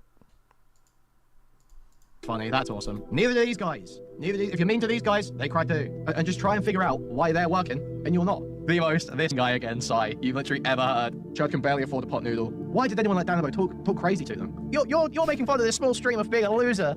Show people the funniest stuff from the death of Hippy Dippy. Aaron, has he done more harm by tasting the dog's penis or by eating a single burger? What the fuck? I just wanted to glance at this as well. But I'll let him. But you know, election season's gonna end, and by the way, how many? We only know 3 people watching on Twitch right now. Okay, anyone not subscribed to the YouTube channel, go subscribe to the YouTube channel. We're so close to 1,000 subs. Please subscribe. Please, I am begging. Please. We're gonna have to follow the election, and we might be able to do a Hippy Dippy around that. But I just don't see what path forward for the show come January. I mean, February especially. I just don't see it. So Hippy Dippy only lasted a couple months. Oh my god. And there's a few reasons why. Maybe you guys are curious to say, listen, How do I talk about this? So the first thing is, okay. The first thing is, this isn't like I have this like a fucking video essay. This is a reaction video. Yeah, Okay, I'll react to the reaction video because you guys want me to. So last time cancellations. So Debo, last time cancellations were problem 4, and last time cancellations were ruined Wick. Okay. What do you mean by that? And if we have more people, it was just me and Debo. Brianna Wu? Is that what you mean? What does she do to Wick? I don't keep up with this shit. Debo's job. Maybe we'd be able to deal with that easier, but tonight we had like headliners. Like Lorna canceled last second. Alex Stein just didn't show up, which I mean. Loner Box cancelled. Isn't Loner Box in Miami right now? That blood was. So Loner Box agreed to be on Dylan Burns' show. Knew it was on a Friday. Could have built a loner box bridge, but it didn't happen. I could probably build the bridge myself. I could just probably DM him, and I'm sure he would respond by now. But knew he'd be in Miami at the time. Knew it was Halloween weekend, and still couldn't tell him that he wasn't going to show up. I feel like you probably know. What does that mean? At some point before that day, the chances are. Wick is like, what? Generally, Wick is soft and soy from the stuff I've seen. Like, as long as when I say I've parasocially known Wick, I've never, I've spoken to him a few times in like call-ins, but never like in a streamer or friend like capacity. He's always been like one of the more like soft and soy people. Like, he's been fighting against like Destiny and like other people who are like in favor of court packing or blah blah blah blah blah, that type of stuff. When have you interacted with Wick's content? I watch his panel sometimes, like before or after when was Dog Penis? I don't follow a lot of these things super closely. I've seen some of Wick's content going back like 2 or 3 years, probably. I'm not entirely sure about that. A while, okay. But it's not like I wasn't watching him every stream or anything. You are not going to want to be on Dylan Burns' Dusty X panel at 9 p.m. Eastern when you're in Miami on Halloween week. I feel like you probably don't know. I mean, okay, whatever. And you know, we have like every time, and some of these like last cancellation of the concept where we're over and over again, and they'll cancel over again. And I think that's like disrespect to the show. These people, people tell me otherwise. People tell me otherwise. I do think, you know, speaking about it is disrespect to the show.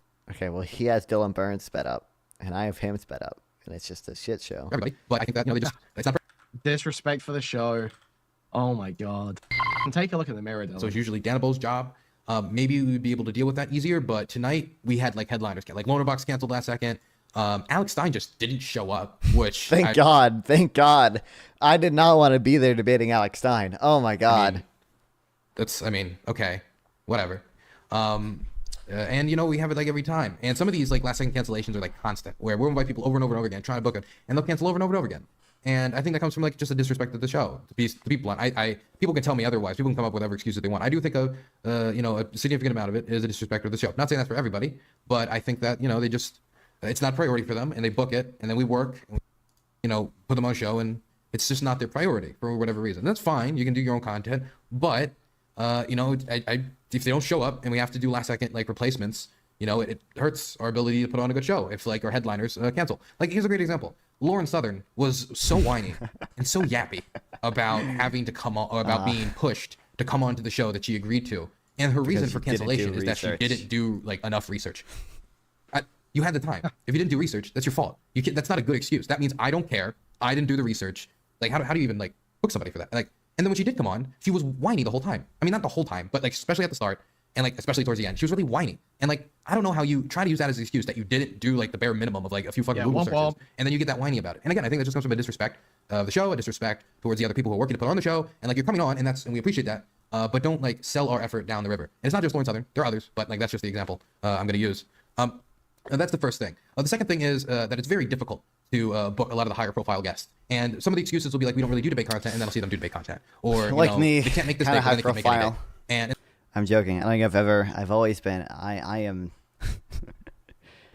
I've never canceled anything with Heavy Dippy. It's always been such a really good opportunity for me. I would never. Instead of just saying no, they kind of drag us along, which then, you know, and a lot of the bigger guests that we wanted to get, we just couldn't this time. And since this is the last Hippy Dippy, and you know, election season is basically over, I don't care if I say this. A lot of this ended up, and since Hippy Dippy, you're tiny meeting every guest you get on their council. Okay. I don't care. Sorry, you're tiny meeting every guest you get on. They'll cancel on you for the heck of it.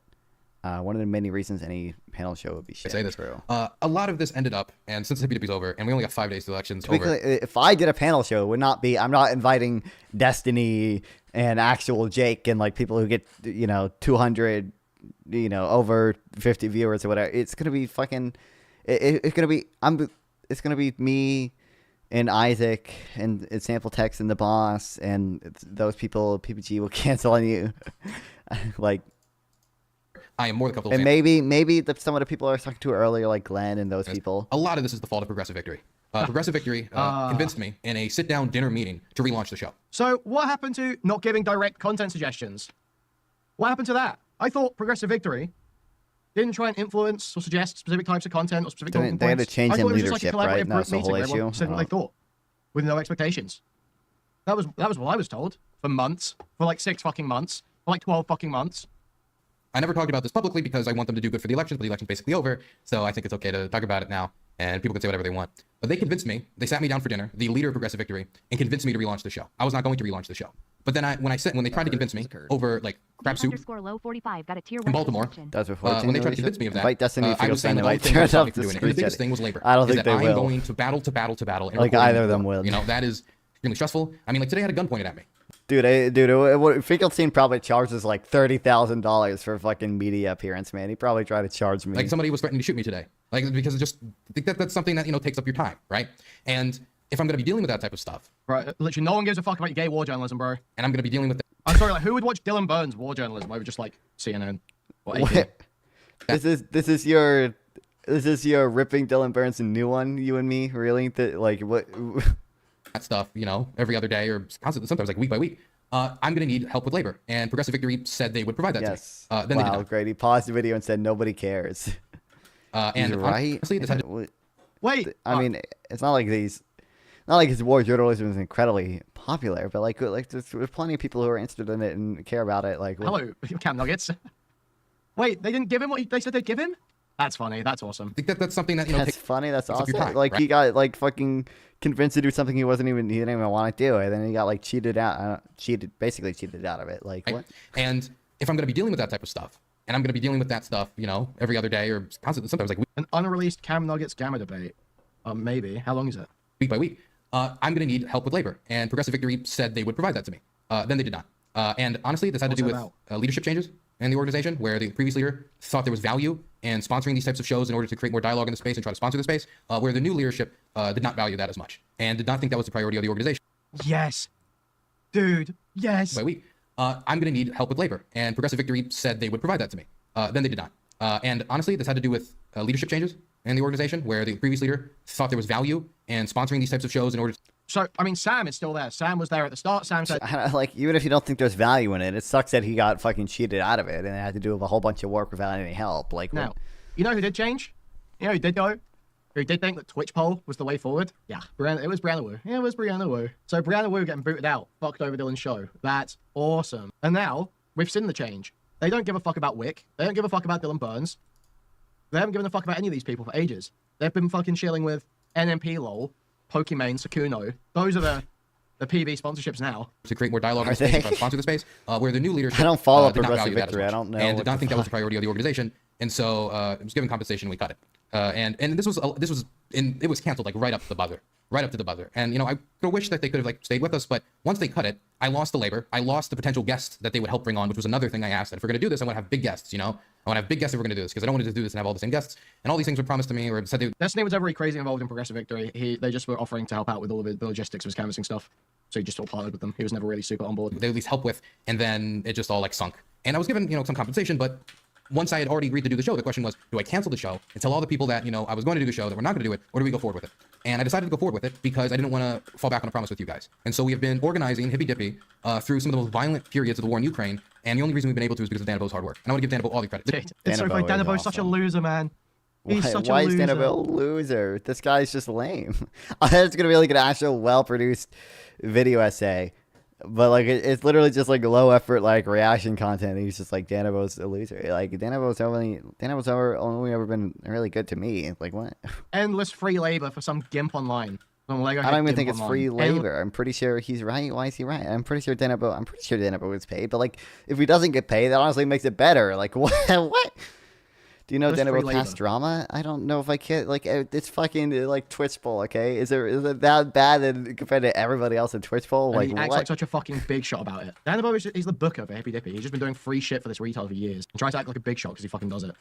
but just it's never gone anywhere. The show still fucking sucks. The show's Dan Abo's show. The show, honestly, is Dan Abo's first, and then it's mine. He's the one who does recruitment booking. He's the one who does main show booking. He's the one who follows up with guests. He's the one that's diplomatic with a lot of the conservatives that I constantly disagree with in order to get them on. So Dan Abo gets all of the credit.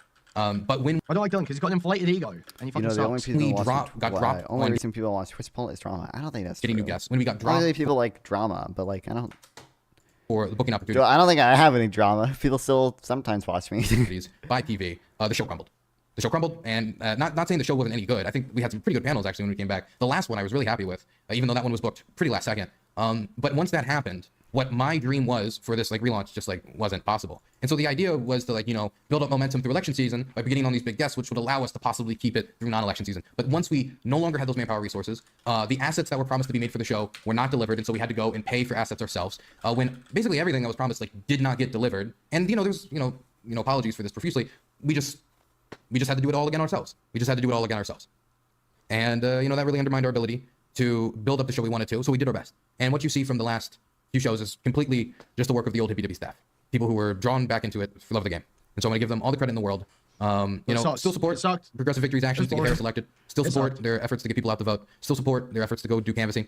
This really messed up the show's relaunch. And you since the election's almost over, or constant failure. I saw this. Show's basically ending. I was there. I felt this was the most. I was on this panel. Be a drama monger, and I'm also doing it where we have the least viewership right now because people left. Also to try to avoid being a drama monger, but I wanted to provide an explanation for the people that have been watching and are the most consistent and are still watching right now. And there's your explanation. There you go. Huh. What else? Also, I think like the space is dead largely, and I mean not like the yes. Political streamers, but when we talk about Twitch poll as it existed when Hippie Dippy. This a new revelation to you, Dylan?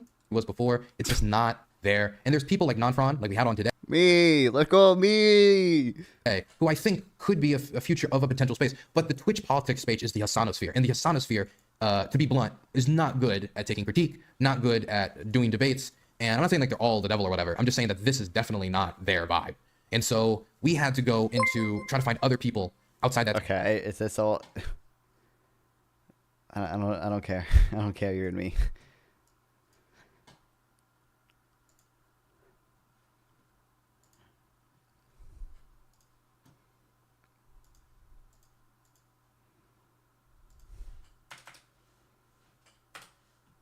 Did Just Pearly Things ever come on this panel? I don't know why he added Just Pearly Things. I would love to talk to Just Pearly Things.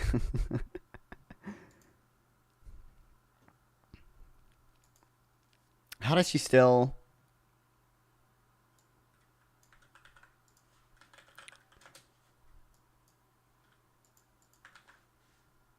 How much is this?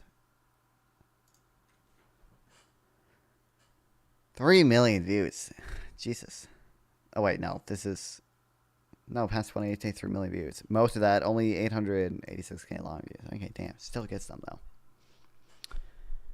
He does continue afterwards to explain how the environment makes it such that panels suck. I'm assuming he meant. I mean, I was just on what was wrong with the panel that I was on at the beginning of this stream? Were you here for that? I would think you were here for that. That's all I want. I'm just saying, the boss had panels semi-frequently. Those people have panels semi-frequently. I'm just saying, I only ever be in this panel. I just don't. I've never set one up myself. That's basically. I'm just saying I want maybe once a week. I will do a stream that has a open panel and those guys can come on and people from my own Discord can come on. That's what I'm doing. I'm not. I'm not I'm not expecting to be Piers Morgan. I'm not expecting to be from ex-porn star to church leader, exposing the hypocrisy. She still does this. It's still all culture war stuff. I will debate Just Pearly Things on tariffs and on January 6th. I don't think she's a good understanding of either at all. You're doing the Friends React stuff. Well, not just React, but maybe, sure. I don't know.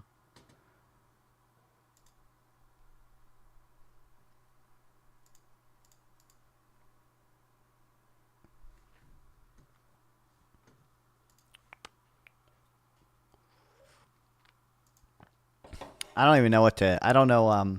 This is a problem we're gonna have now. I don't know exactly. The issue is like, I don't know what debates are gonna keep happening now that the election is over. So I don't really I don't really know. I don't know what the best stuff to like react to in stream is, just because I've never been a political streamer after an election. Okay, so like I don't know. I don't know what the best.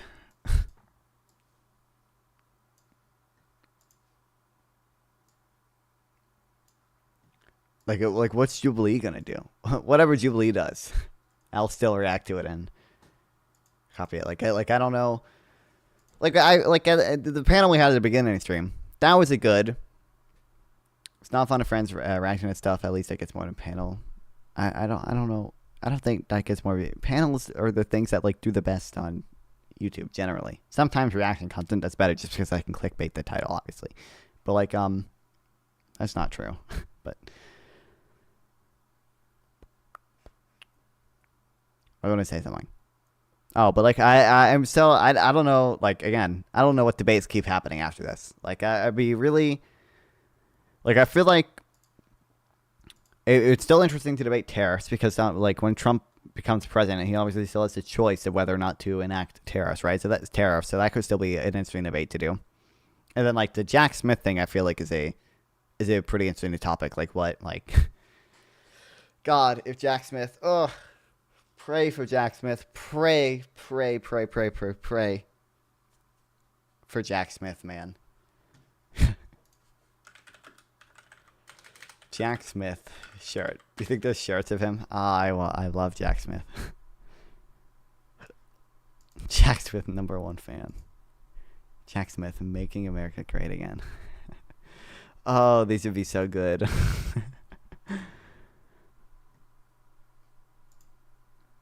A real American hero. I might buy these.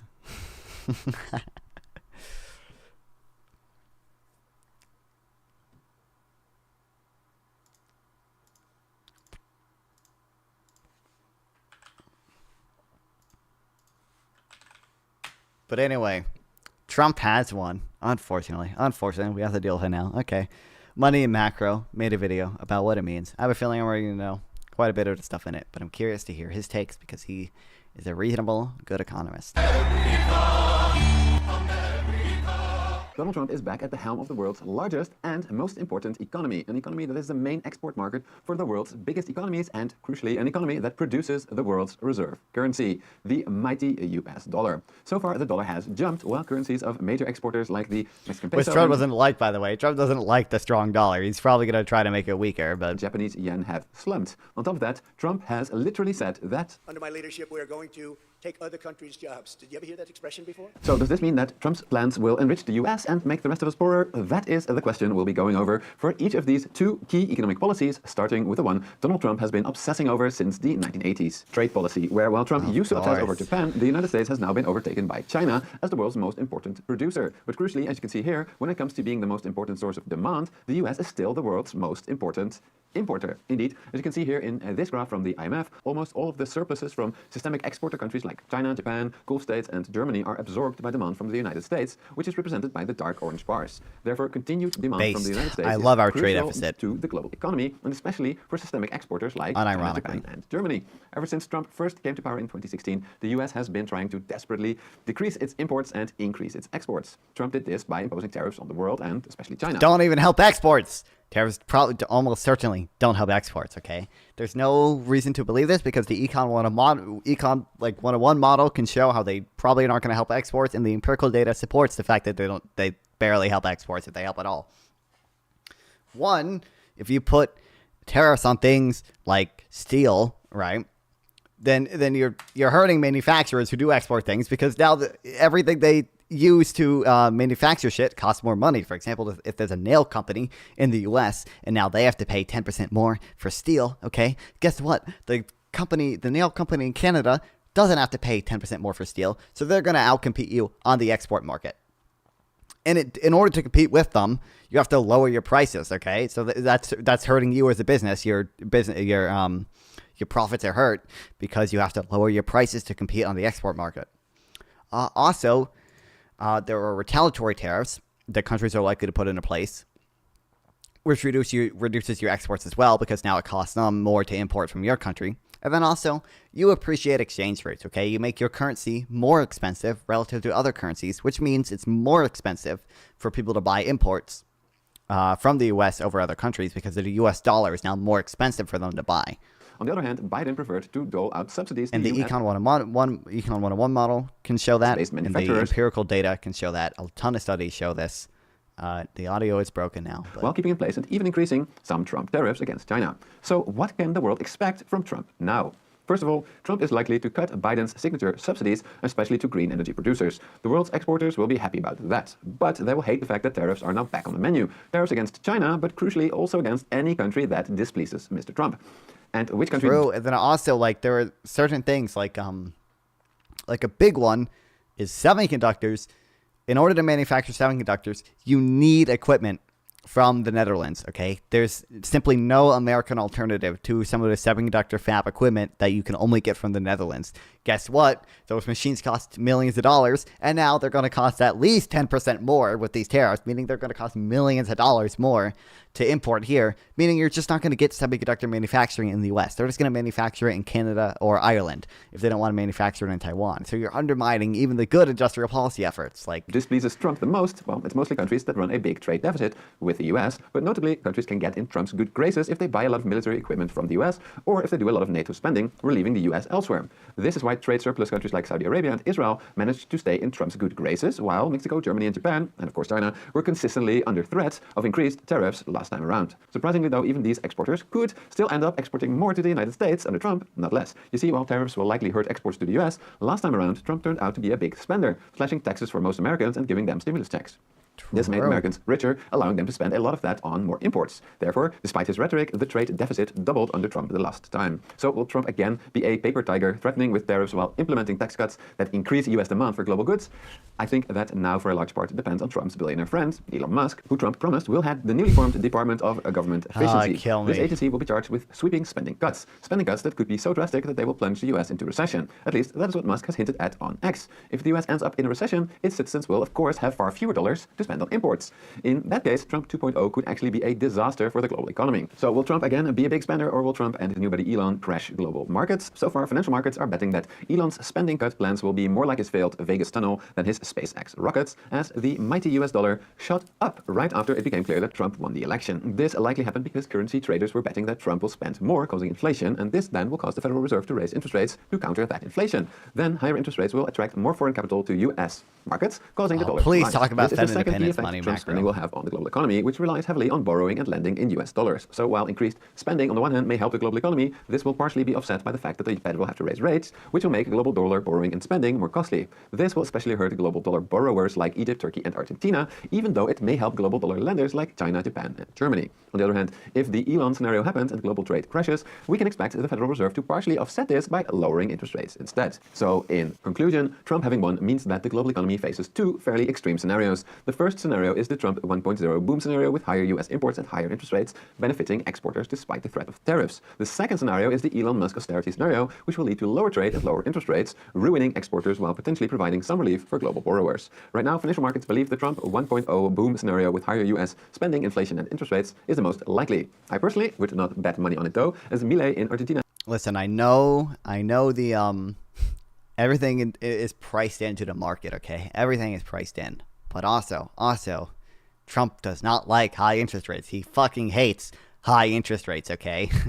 He is going to try to get the Fed to lower rates. He might not be successful, but he's certainly going to try, okay? Like, has shown that radical right-wing spending cuts. I would say it's more likely he'll be successful this time around.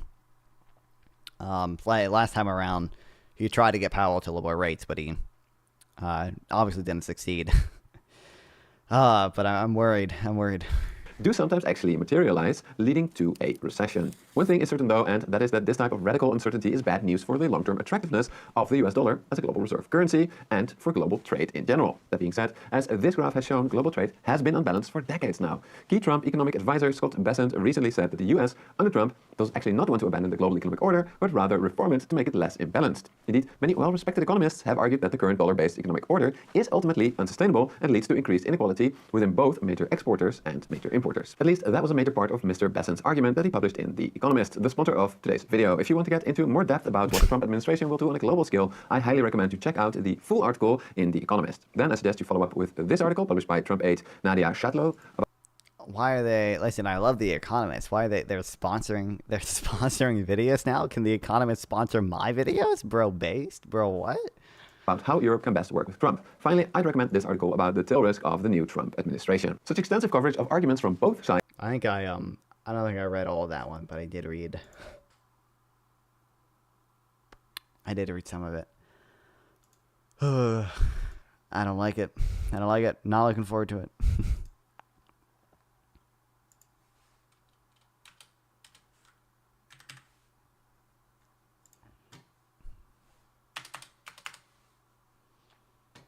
It's not ideal.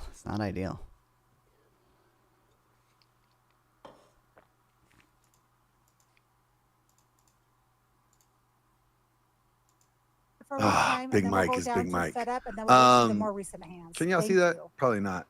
Oh well. I'll read it. What the fuck are they on about now? It says, and I quote, over the last few weeks, through our election day, millions of Americans... we can hear like a voice in the background or something. You hear a voice in the background? Yeah, like a Twitter space.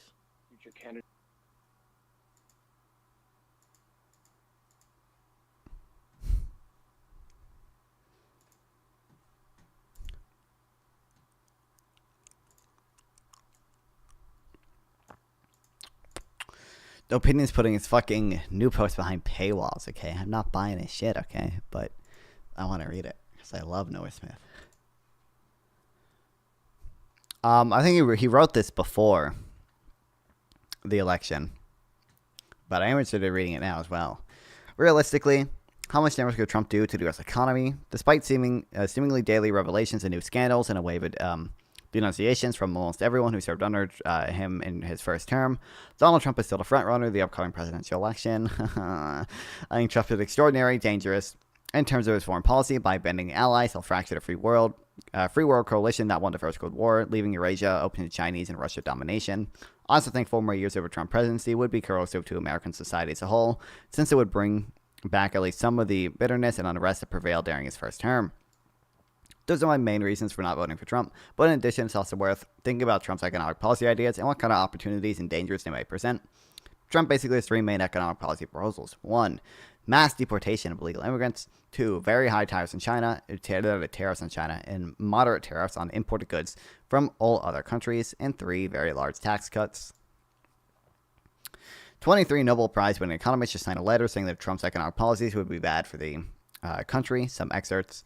While each of us has different views on the particulars of various economic policies, we believe that overall, Harris's economic agenda will improve our nation's health, investment, sustainability, resilience, employment opportunities, and fairness, and be vastly superior to the counterproductive economic agenda of Donald Trump. His policies, including high tariffs, even on goods from our friends and allies, and regressive tax cuts for corporations and individuals, will lead to higher prices, larger deficits, and greater inequality. By contrast, Harris's emphasized policies have strengthened the middle class, enhanced competition, and promote entrepreneurship. On issue after issue, Lena Khan's fucking gone now too, which fucking sucks. Harris's economic agenda will do far more than Donald Trump's to increase the economic strength and well-being of our nation and its people. Simply put, Harris's policies will result in a stronger economic performance with economic growth that is more robust, more sustainable, and more equitable. I don't have quite as much confidence in Harris's economic policy program as these economists do. I'm worried about the amount of debt it would incur, but she definitely does want to promote entrepreneurship and enhance competition, and I would expect her to continue Biden's industrial policy, which, as regular readers all know, I'm a huge fan of. When it comes to the danger of Trump policy program, I'm pretty much in complete agreement with what the economists say there, but I think it's useful to lay out what I think the risk of these policies are, and which one should be especially worried about Basically, I think mass deportations and tariffs will be modestly harmful but not catastrophic, while Trump's tax cuts could put the U.S. on a very dangerous path. Mass deportations and tariffs, modestly harmful. As I've written before, mass deportations aren't economically useful. We read this, but illegal immigrants, like other mostly lower skilled immigrants, don't really raise prices or compete down Native Americans' wages overall, so deportations won't make us richer. In fact, deportations could hurt the U.S. economy a little bit because they make it harder for businesses in immigrant-heavy industries, housekeeping, landscaping, construction, and so on to find workers. A number of these businesses could shut down if they abruptly lost their workers. Evidence on mass deportations is mixed. Clemens et al. 2017 found that kicking out a bunch of agricultural guest workers in the 1960s had no measurable effect on the labor market. But East et al. 2023 look at the Obama program that deported 400,000 illegal. Oh, we read this one. I know this one. The labor market effect. Yeah, we read this. Not the study itself. We read the Brookings commentary on the study because I'm not going to read the. I'm not a fucking nerd. You think I read studies? And it did find it reduces wages and employment for native-born Americans by a modest amount, and indicates the potential economic harms don't seem very large. Regarding tariffs, I actually think higher tariffs on Chinese goods would be good, not for the U.S. economy, but for our national security and for the rest of the world, perhaps including China. I also think that Trump's hyperbolic threats of 1,000% tariffs or higher are unlikely to actually materialize. Tariffs on friendly countries, however, are bad.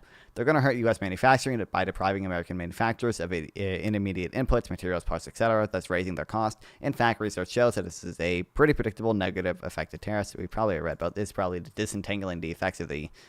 this is about the Bush Steel tariffs. This is probably we have the study link too. I don't think I don't think I read the study, but I think I read the Tax Foundation commentary on the study.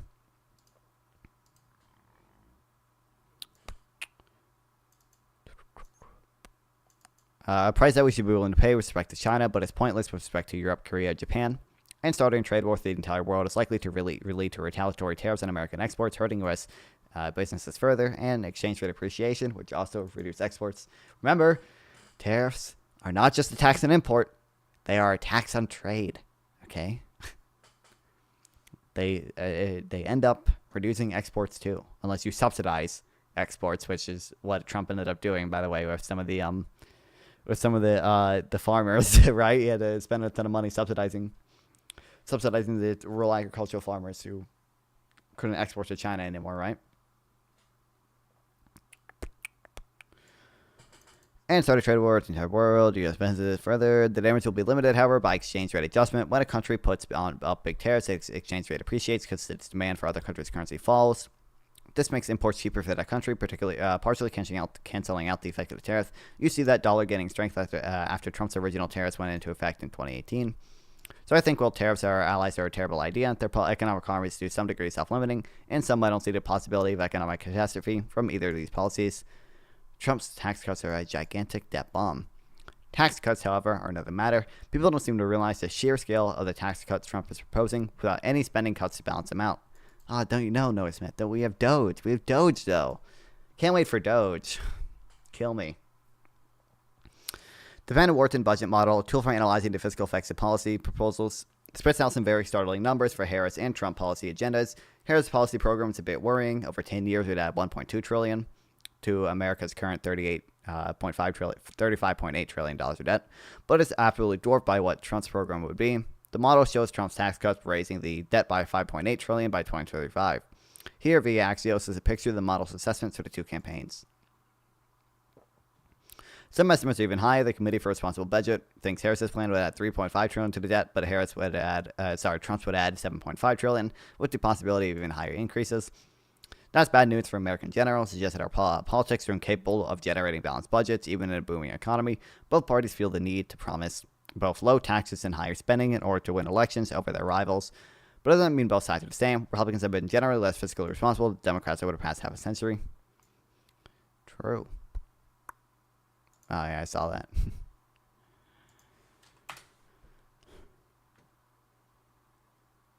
More porn bots follow me. Let's go. I love Twitter. I can't wait till this guy runs the Department of Government Efficiency. Look at how well he can run his platform. Look at my followers. Okay? We have all these real people. Aren't they so cool? Look, I can't. I'm so glad she followed me, guys. Wow, her too. All these attractive women with who follow way more people than they have followers. They're all following me. What? Wow, isn't it? It's so awesome, bro. I love the hot Asian woman who follow me, bro.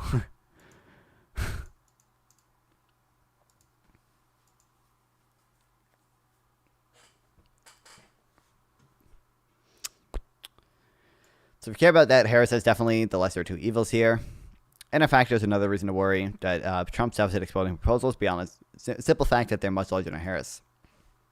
Inflation is the realistic mass scenario for Trump's deficits. What's the problem with high government debt? If it's high enough, you can get a hyperinflationary collapse. Even in the extreme scenario, I don't see Trump's deficits causing that sort of epic catastrophe during the next 4 years. Epic catastrophe during the next 4 years. His reckless borrowing would probably have to continue long past the end of his term for that to happen. But there are much more realistic dangers from Trump's debt binge. The government's monthly interest rate costs are already rising, and Trump's huge deficit would add fuel to that fire. If you want to keep borrowing like there's no tomorrow, the only way to prevent interest costs from eating the federal budget is to lower interest rates. But the Fed controls interest rates, not the president. We have an independent central bank, and they're not going to want to keep rates low just to support Trump's irresponsible borrowing. There's a good chance Trump will try to fight back by trying to compromise the Fed independence. In other words, he'll try to use his presidential powers to force the Fed to cut interest rates by a lot in order to advance his massive debt binge. If you think that's just me imagining stuff, you should realize that Trump talks about doing this all the time. This is him from August. I think that, I feel the president should at least say there. Trump allocated, this is the Wall Street Journal article, which I believe we read. Or it's not the Wall Street Journal article. Oh, well, it's the article about the Wall Street Journal report. We read the Wall Street Journal report. But yeah, Trump's allies literally have a fucking evil plan on this, okay?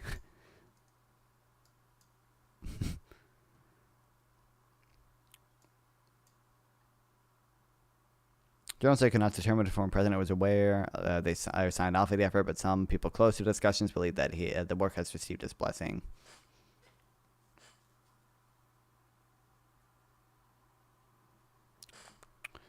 I don't know. We'll see.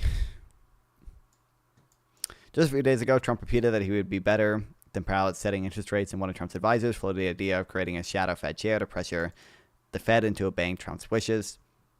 Low interest rates would reduce the immediate fiscal cost of Trump's debt binge, but they would come with a price. If there's still underlying inflationary pressures in the economy, low rates would accelerate inflation. Even more ominously, if business people and investors realized that the Fed no longer is truly independent, it could touch off an inflationary spiral where high inflation expectations lead to higher actual inflation. Most economists believe that hyperinflation is caused by a country's central bank financing large persistent government deficits. But even if this never got to the hyper level, Trump's combination of huge deficits and destruction of the Fed independence would represent the exact same kind of shock. It would let all America know that the purpose of a central bank is now not to contain inflation, but to print money so the president and Congress can borrow money cheaply. In fact, Elon Musk, currently Trump's biggest supporter, recognizes this. Back in August, he tweeted the following: "Dude, this was insane to me. I saw this. Inflation is caused by the federal government spending more than it earns because they print more money to make up the difference. To solve inflation, you need to reduce wasteful." Oh, this is him talking about the fiscal price level inflation. But Elon Musk literally tweeted out a Hayek quote that was like, "Government control and monetary policies is chiefly responsible for all inflation." It's like, motherfucker. Listen to anything Trump says. This is what Trump is telling you he wants to do. Anyway, in fact, this is a prominent macroeconomic theory called the fiscal theory of the price level. The basic idea is exactly what Musk said. If people expect a central bank to print money to finance government's borrowing, inflation will rise. Actually, tariffs could potentially exacerbate this situation.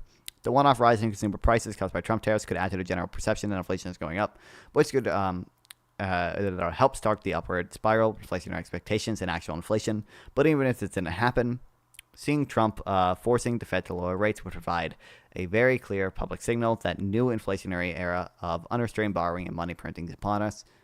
So I think that the most dangerous realistic scenario how Trump could damage the U.S. economy is in just 4 years. Trump is promising voters the moon, and the only way to deliver is will be to smash the system that has kept inflation contained for the last 40 years. There are many good reasons not to vote for Trump, but the fact that this is actually a plausible scenario is one more reason. Pee caca poo poo. Welcome to the stream. Your hard earned tax dollars fund my unemployed life. lifestyle.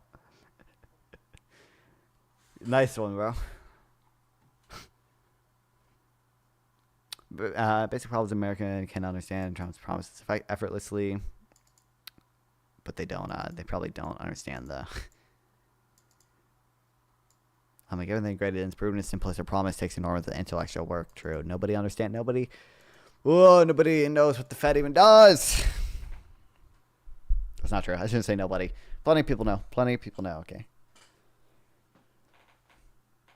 No one knows who John Eastman is. Okay, it's insane to me. Glenn does these fucking panels every night, I guess, or what? Not every night, but like the people I was talking to early in stream, they do these panels like every.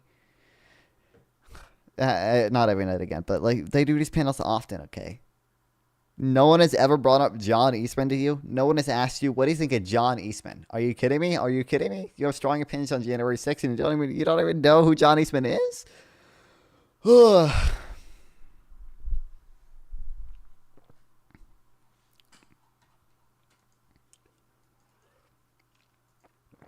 We'll read this too. The free world teeters on the edge of the knife. If Trump is elected, there will be no liberal great powers left in the world. This is not a post I ever wanted, or to be honest, expected to write.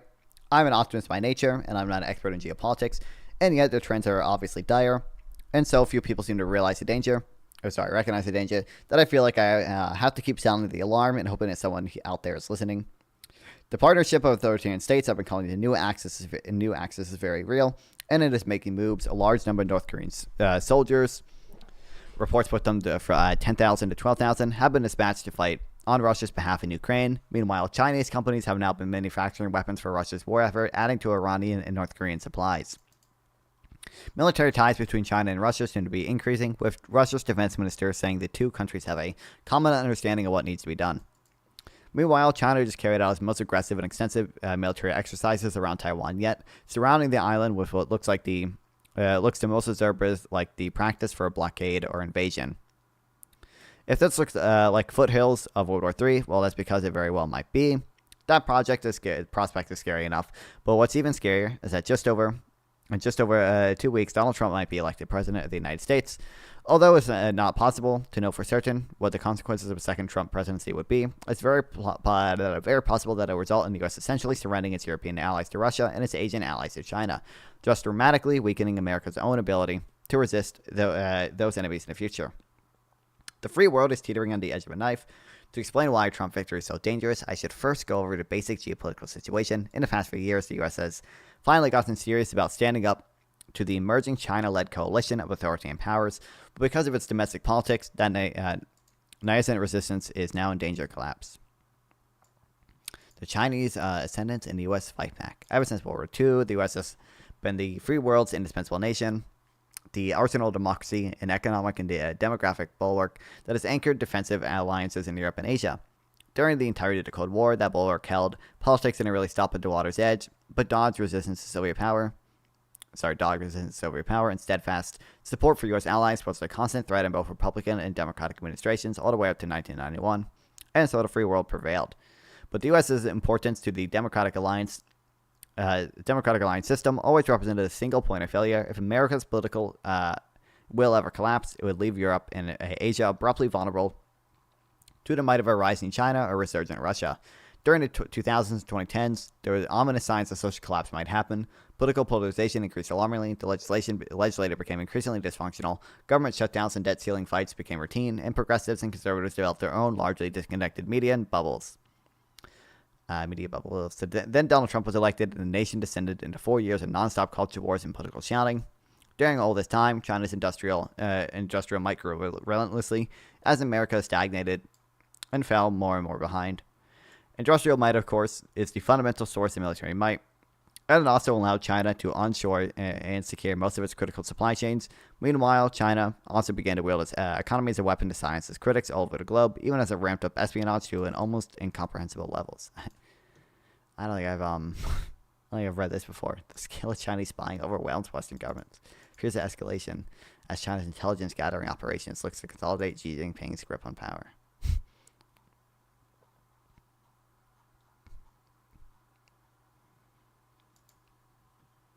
Donald Trump's policies did absolutely nothing to reverse this trend or American industrial strength, but his aggressive rhetoric towards China and his rhetorical focus on U.S. manufacturing and trade imbalances changed the country's attitudes in important and needed ways. It destroyed the old free trade consensus and paved the way for a new era of industrial policy. Even if those policies were enacted by Biden rather than Trump.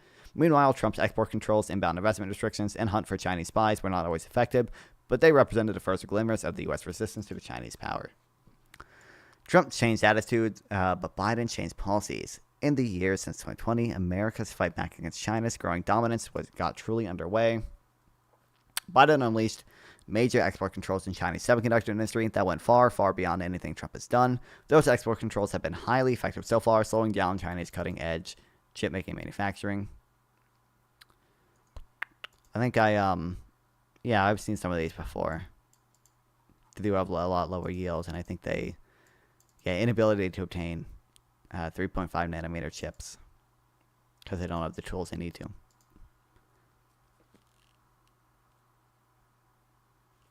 Biden implemented two major industrial policies to revive U.S. manufacturing. These were the CHIPS Act for semiconductors, most strategic product of all, and the Inflation Reduction Act for batteries and green tech. Note that the batteries are essential components of FPV drones, which have become the essential weapon of modern battlefield. Those efforts are now bearing fruit in the form of surging factory construction in America. The U.S. is now forecast to produce a growing share of the world's chips over the next decade. The first time in a long time that American manufacturing has wrestled back some of the global market share. Chips are already rolling off the lines at the new TSMC fab that Biden's policies attracted to Arizona. Meanwhile, battery production is rising in the U.S. Finally, Biden kept the Trump tariffs on China and added some new of his own, which, along with Americans' companies' desire to de-risk from China, is beginning to reduce America's economic dependence on its rival. And Biden has at least started a process of onshoring America's own supply chains for critical minerals. Biden did much more than begin America's industrial revival. On the military and diplomatic front, he bloodied the new Axis' nose and began to set up a coalition of capable of resisting the new access by rushing weapons to Ukraine. Not as much as he could have, but Biden prevented Russia from conquering the country wholesale and helped Ukrainians decimate much of Russia's legacy Soviet equipment. His strong stance against Russia united the fractious Europeans somewhat, but its exports to LNG saved the country's economy. Meanwhile, in Asia, Biden built up key alliances to Quad and the AUKUS, built new military bases in the Philippines close to Taiwan, and enhanced the U.S.'s partnership with India. Finally, Biden's been very slowly beginning to resuscitate. That's resuscitate, right? The U.S.'s defense industrial base, increasing artillery shell production in order to deliver supplies to the embattled Ukrainians. This effort has created a new seriousness and sense of alarm about the U.S.'s need to manufacture more missiles, ships, and drones. Decisive efforts on its front have not yet been taken, but thanks to the Ukraine Lend-Lease effort, we're painfully aware of the scale of the problem. And finally, Biden signed a bipartisan bill to force TikTok to sell to a non-Chinese company, the first real sign that America's government takes the information war seriously. Taken together, Biden's policies and industrial policy, export control, tariffs, strengthened alliances, military bases, arms to Ukraine, increased defense production, etc., constitute the beginning of a concrete strategy for standing up to the new access. They're not enough, not by a long shot, but they're enough that we can see the contours of a successful American approach begin to emerge. But Donald Trump can end up canceling most of these NISN efforts. Trump is likely to capitulate to the new access. At this point, Trump supporters will howl that I have Trump derangement syndrome and remind me that it was Trump himself who first took the China problem seriously. In fact, I'm not deranged in the slightest, and I give Trump full credit for changing America's attitude toward China.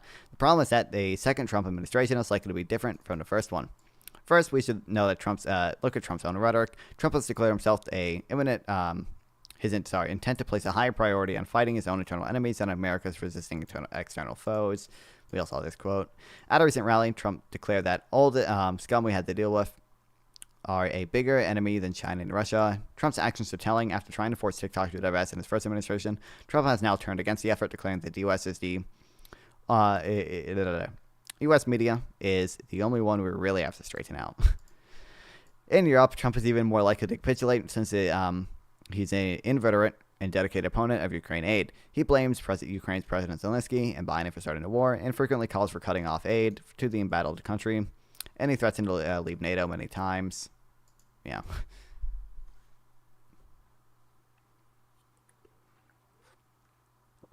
Though he's gonna have it. The war is gonna end before he's president. He's going to solve it as president-elect. We'll see if it happens. I doubt it will happen. And if it does happen, it will almost certainly be a horrible, fucking unfavorable deal to Ukraine. But,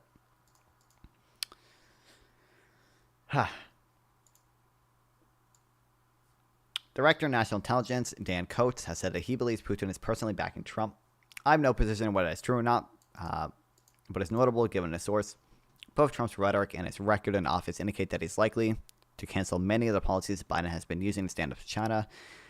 He'll keep or increase Biden tariffs, of course, but he'll cancel export controls as he canceled the controls on ZTE in his first term in exchange for the anti-Chinese promises or personal favors. He won't make TikTok divest. He'll show little interest in industrial policy, believing wrongly that tariffs are the main tool for reindustrialization. He has declared his intent to scrap the IRA, leaving America with little battery manufacturing capacity, and thus little drone manufacturing capacity.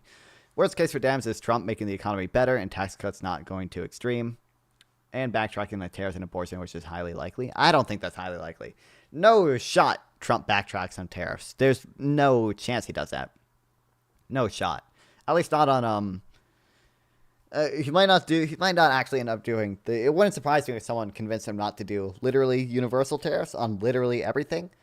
And it wouldn't surprise me if some of those, if he tried to do it and then the court stopped him from doing it unilaterally, because technically the recent tariffs are delegated to the president is only for national security concerns. And like clearly tariffing bananas is not or tariffing toffee production. It's not a national security concern. Hello, what's up? Triff Nexter. Welcome to the stream. Someone convince him and it will be very watered down. I don't trust it'll happen though, because he's not going to pick people in his cabinet that'll stand up to him this time. Last time he did a bad job with that. He picked people that are actually willing to fucking stand up to him. This time he's probably going to make sure that doesn't happen as much. That's the whole issue. Trump's new choice of allies also points to appeasement of China and Russia. These include Vivek Ramaswamy, who has promised to let China conquer Taiwan after America achieves some semiconductor independence, RFK Jr., who repeats pro-Putin talking points regularly, and Elon Musk, a strong opponent of Ukraine aid, who has deep business ties to China and calls Taiwan an integral part of China, and Tucker Carlson, of course. Many China hawks from Trump's first term, such as his former Secretary of State, Mike Pompeo, are no longer with him. Finally, Trump is simply an agent of chaos whose primary goal is to destroy any American institution that opposes him. He threatened to execute a former general of his who denounced him as a fascist. He has declared his intent to use a 1798 law last used to authorize the World War II Japanese internment to conduct mass deportations. He has threatened this is like Alien Sedition Act, by the way. He threatened to use the military and go after radical left lunatics, and his allies. Michael Flynn has called for military tribunals and executions for Trump's political enemies. That kind of internal chaos would make it basically impossible for the U.S. to mount an effective resistance to the new access. If you think I'm being alarmist here, consider the words of Ruth Joshi, a national security expert who teaches at Georgetown and works at the Council of Foreign Relations. The 2020 will be the divisive decade in U.S. competition with China. The good news is that despite the divisions in American politics, Democrats and Republicans now broadly agree on the need to outcompete China. Did you see what the Houthis put out? No, I didn't. The United Front will be undermined. If Donald Trump is elected again. Ironically, those policies help catalyze the current bipartisan approach as president by upending a long-term U.S. policy toward China that emphasizes engagement over competition. He has never fully embraced the new consensus that now stands outside of it. On China, he is often at odds with his former staff members, current advisors, and the nationalist wing of his party, and even his own vice president pick, all of whom see the challenge posed by Beijing more clearly than he does. Left to his own unpredictable impulses, Mr. Trump could very well lose his divisive decade for America. John, his leader, saw his term as an accelerant of American decline. Mr. Trump focused on the U.S. Commodity exports instead of long-term manufacturing strength. He alienated allies and partners. On China policy, he routinely put up personal gains over America's interests and undermined important steps his staff members took to compete with Beijing. There's no reason to believe that in second term, Mr. Trump would deviate from the approach that weakened America's position during his presidency. Mr. Trump once praised China. China's response to the Tiananmen Square massacre and threatened to veto nearly unanimous legislation condemning China, crackdown on Hong Kong, declaring we have to stand by Hong Kong, but I'm also standing with President Xi. Leaders in Beijing believe China is rising and America is declining. Electing Mr. Trump next month risks proving them right. In fact, Mr. Trump's reputation as China hawk might ultimately be much easier for him to be China's greatest appeaser. Just like only Nixon could go to China, perhaps only Trump can get away with capitulation. But that will make the consequences any less dire. Consequences: U.S. capitulation. If the U.S. abandons resistance to China and Russia, it will go badly for America's allies. Europe will probably fracture again, with some states, probably including Germany, falling over themselves to appease the Russians. Russia will probably become a sort of de facto hegemon in Europe. In Asia, China will probably conquer Taiwan, cutting off U.S. semiconductor supplies and establishing Chinese hegemony in East Asia. Japan and South Korea will be forced to choose between either becoming nuclear powers or becoming de facto strapeze of the new Chinese empire. Essentially, America's major allies would fall to America's enemies. Americans, or at least Trump supporters, might yawn at these developments, but if Germany, France, Japan, South Korea, and America, other allies, fails, it will dramatically weaken America's ability to defend itself. Remember that China is 4 times the size of America and manufactures well over twice as much. Without a coalition of allies, the U.S. does not have the size to stand up to China. And even if they de facto conquer Asia and Europe, China and Russia would not simply ignore America and let it go its merry way. The specter of U.S. revival would haunt them. They would therefore do everything they could to weaken America. Obvious steps would include 1, economically strangling America by cutting it off from trading routes and natural resources, and 2, sowing continued internal dissent in America in hopes of causing it to collapse in a civil war. Bereft of coalition of allies, America would be far less able to resist those efforts. America would suffer economically, even as China and Russia stoke their hatreds and divisions. The worst ideologies of Trump's first term, alt-right fascism, leftism, radical identitarianism, and so on, would come back with a vengeance, encouraged by the diligent Chinese and Russian online propagandists. Only now, they'd also have a bad economy to fuel their anger. The election of Trump is in just over 2 weeks, could thus set in motion a rapid chain of events that result in America rapidly becoming a much weaker, more vulnerable country. And the consequences for the rest of the free world, would eventually be even greater. It's a very dangerous time. We're so fucked.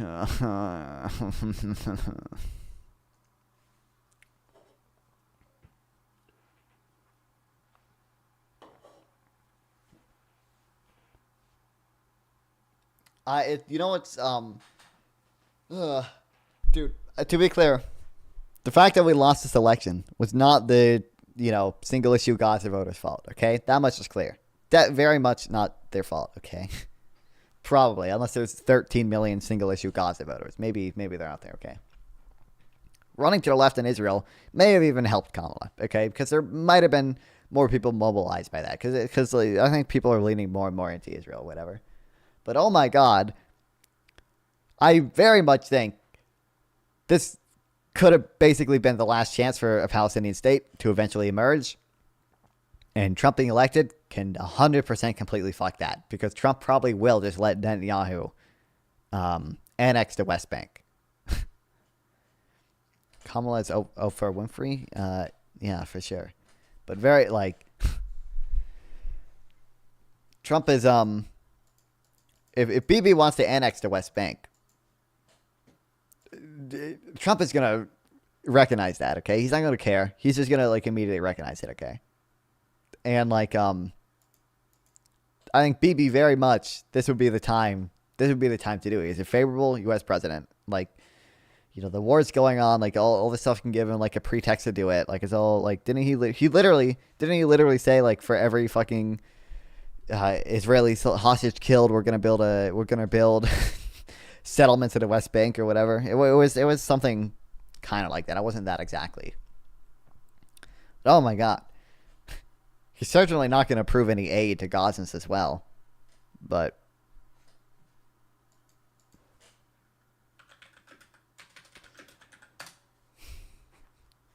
kill me. To be clear, it was not the single issue Gazans voters' fault. But they are stupid. Something that can gain ground at a significant degree. Democrats forfeited ground by not turning out. The number of questions for Democrats is how do we get these Democrats motivated to come back and vote?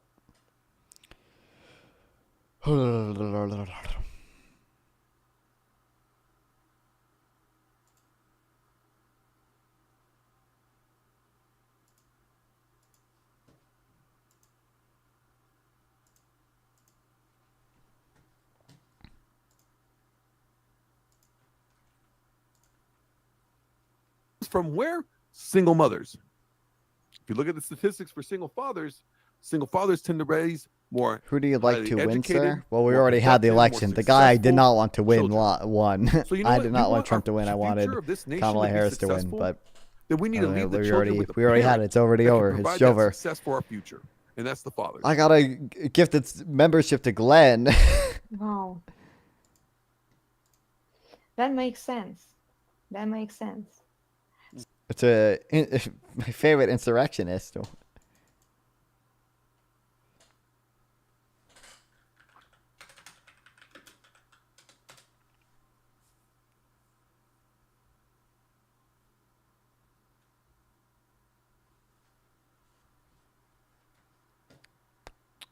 Me, I like anyone. He that's one way to think about it. Okay. Well, I don't know. It's a short stream because my sleep schedule is fucked. But I'm going to go edit the videos that I got out of this. And I will stream again tomorrow for hopefully a longer time. Okay. If you're not subscribed to the YouTube channel, go fucking subscribe to the YouTube channel. Please, please, please go subscribe to the YouTube channel. Oh my God, please go subscribe. We're so close. We're so close. We're so close. Please subscribe to the YouTube channel. I would greatly appreciate it. Exclamation point YouTube in the chat if you're watching on Twitch or Kick, or just, go to YouTube, type in Nonfon, Nonfon. All right, it's pinned in Twitch chat. Okay, we are we're like 6 subscribers away from 1,000 subs. Okay, 6 subscribers. We can reach it. We can reach it. We can reach it. Okay, would really appreciate those subs right now. But I love streaming. Love you guys watching my stream. I will stream again tomorrow, so make sure you follow to see that. Don't know what we're going to be streaming because we live in a awkward time to be a political streamer on the left. So, I don't know. We'll see. But love streaming. Love you guys watching my stream. Please, please, please sub to the YouTube channel, please. Anyway, see you guys tomorrow. Thank you guys so much for watching. Yeah, thanks. Bye, chat. Bye, chat. Love you guys.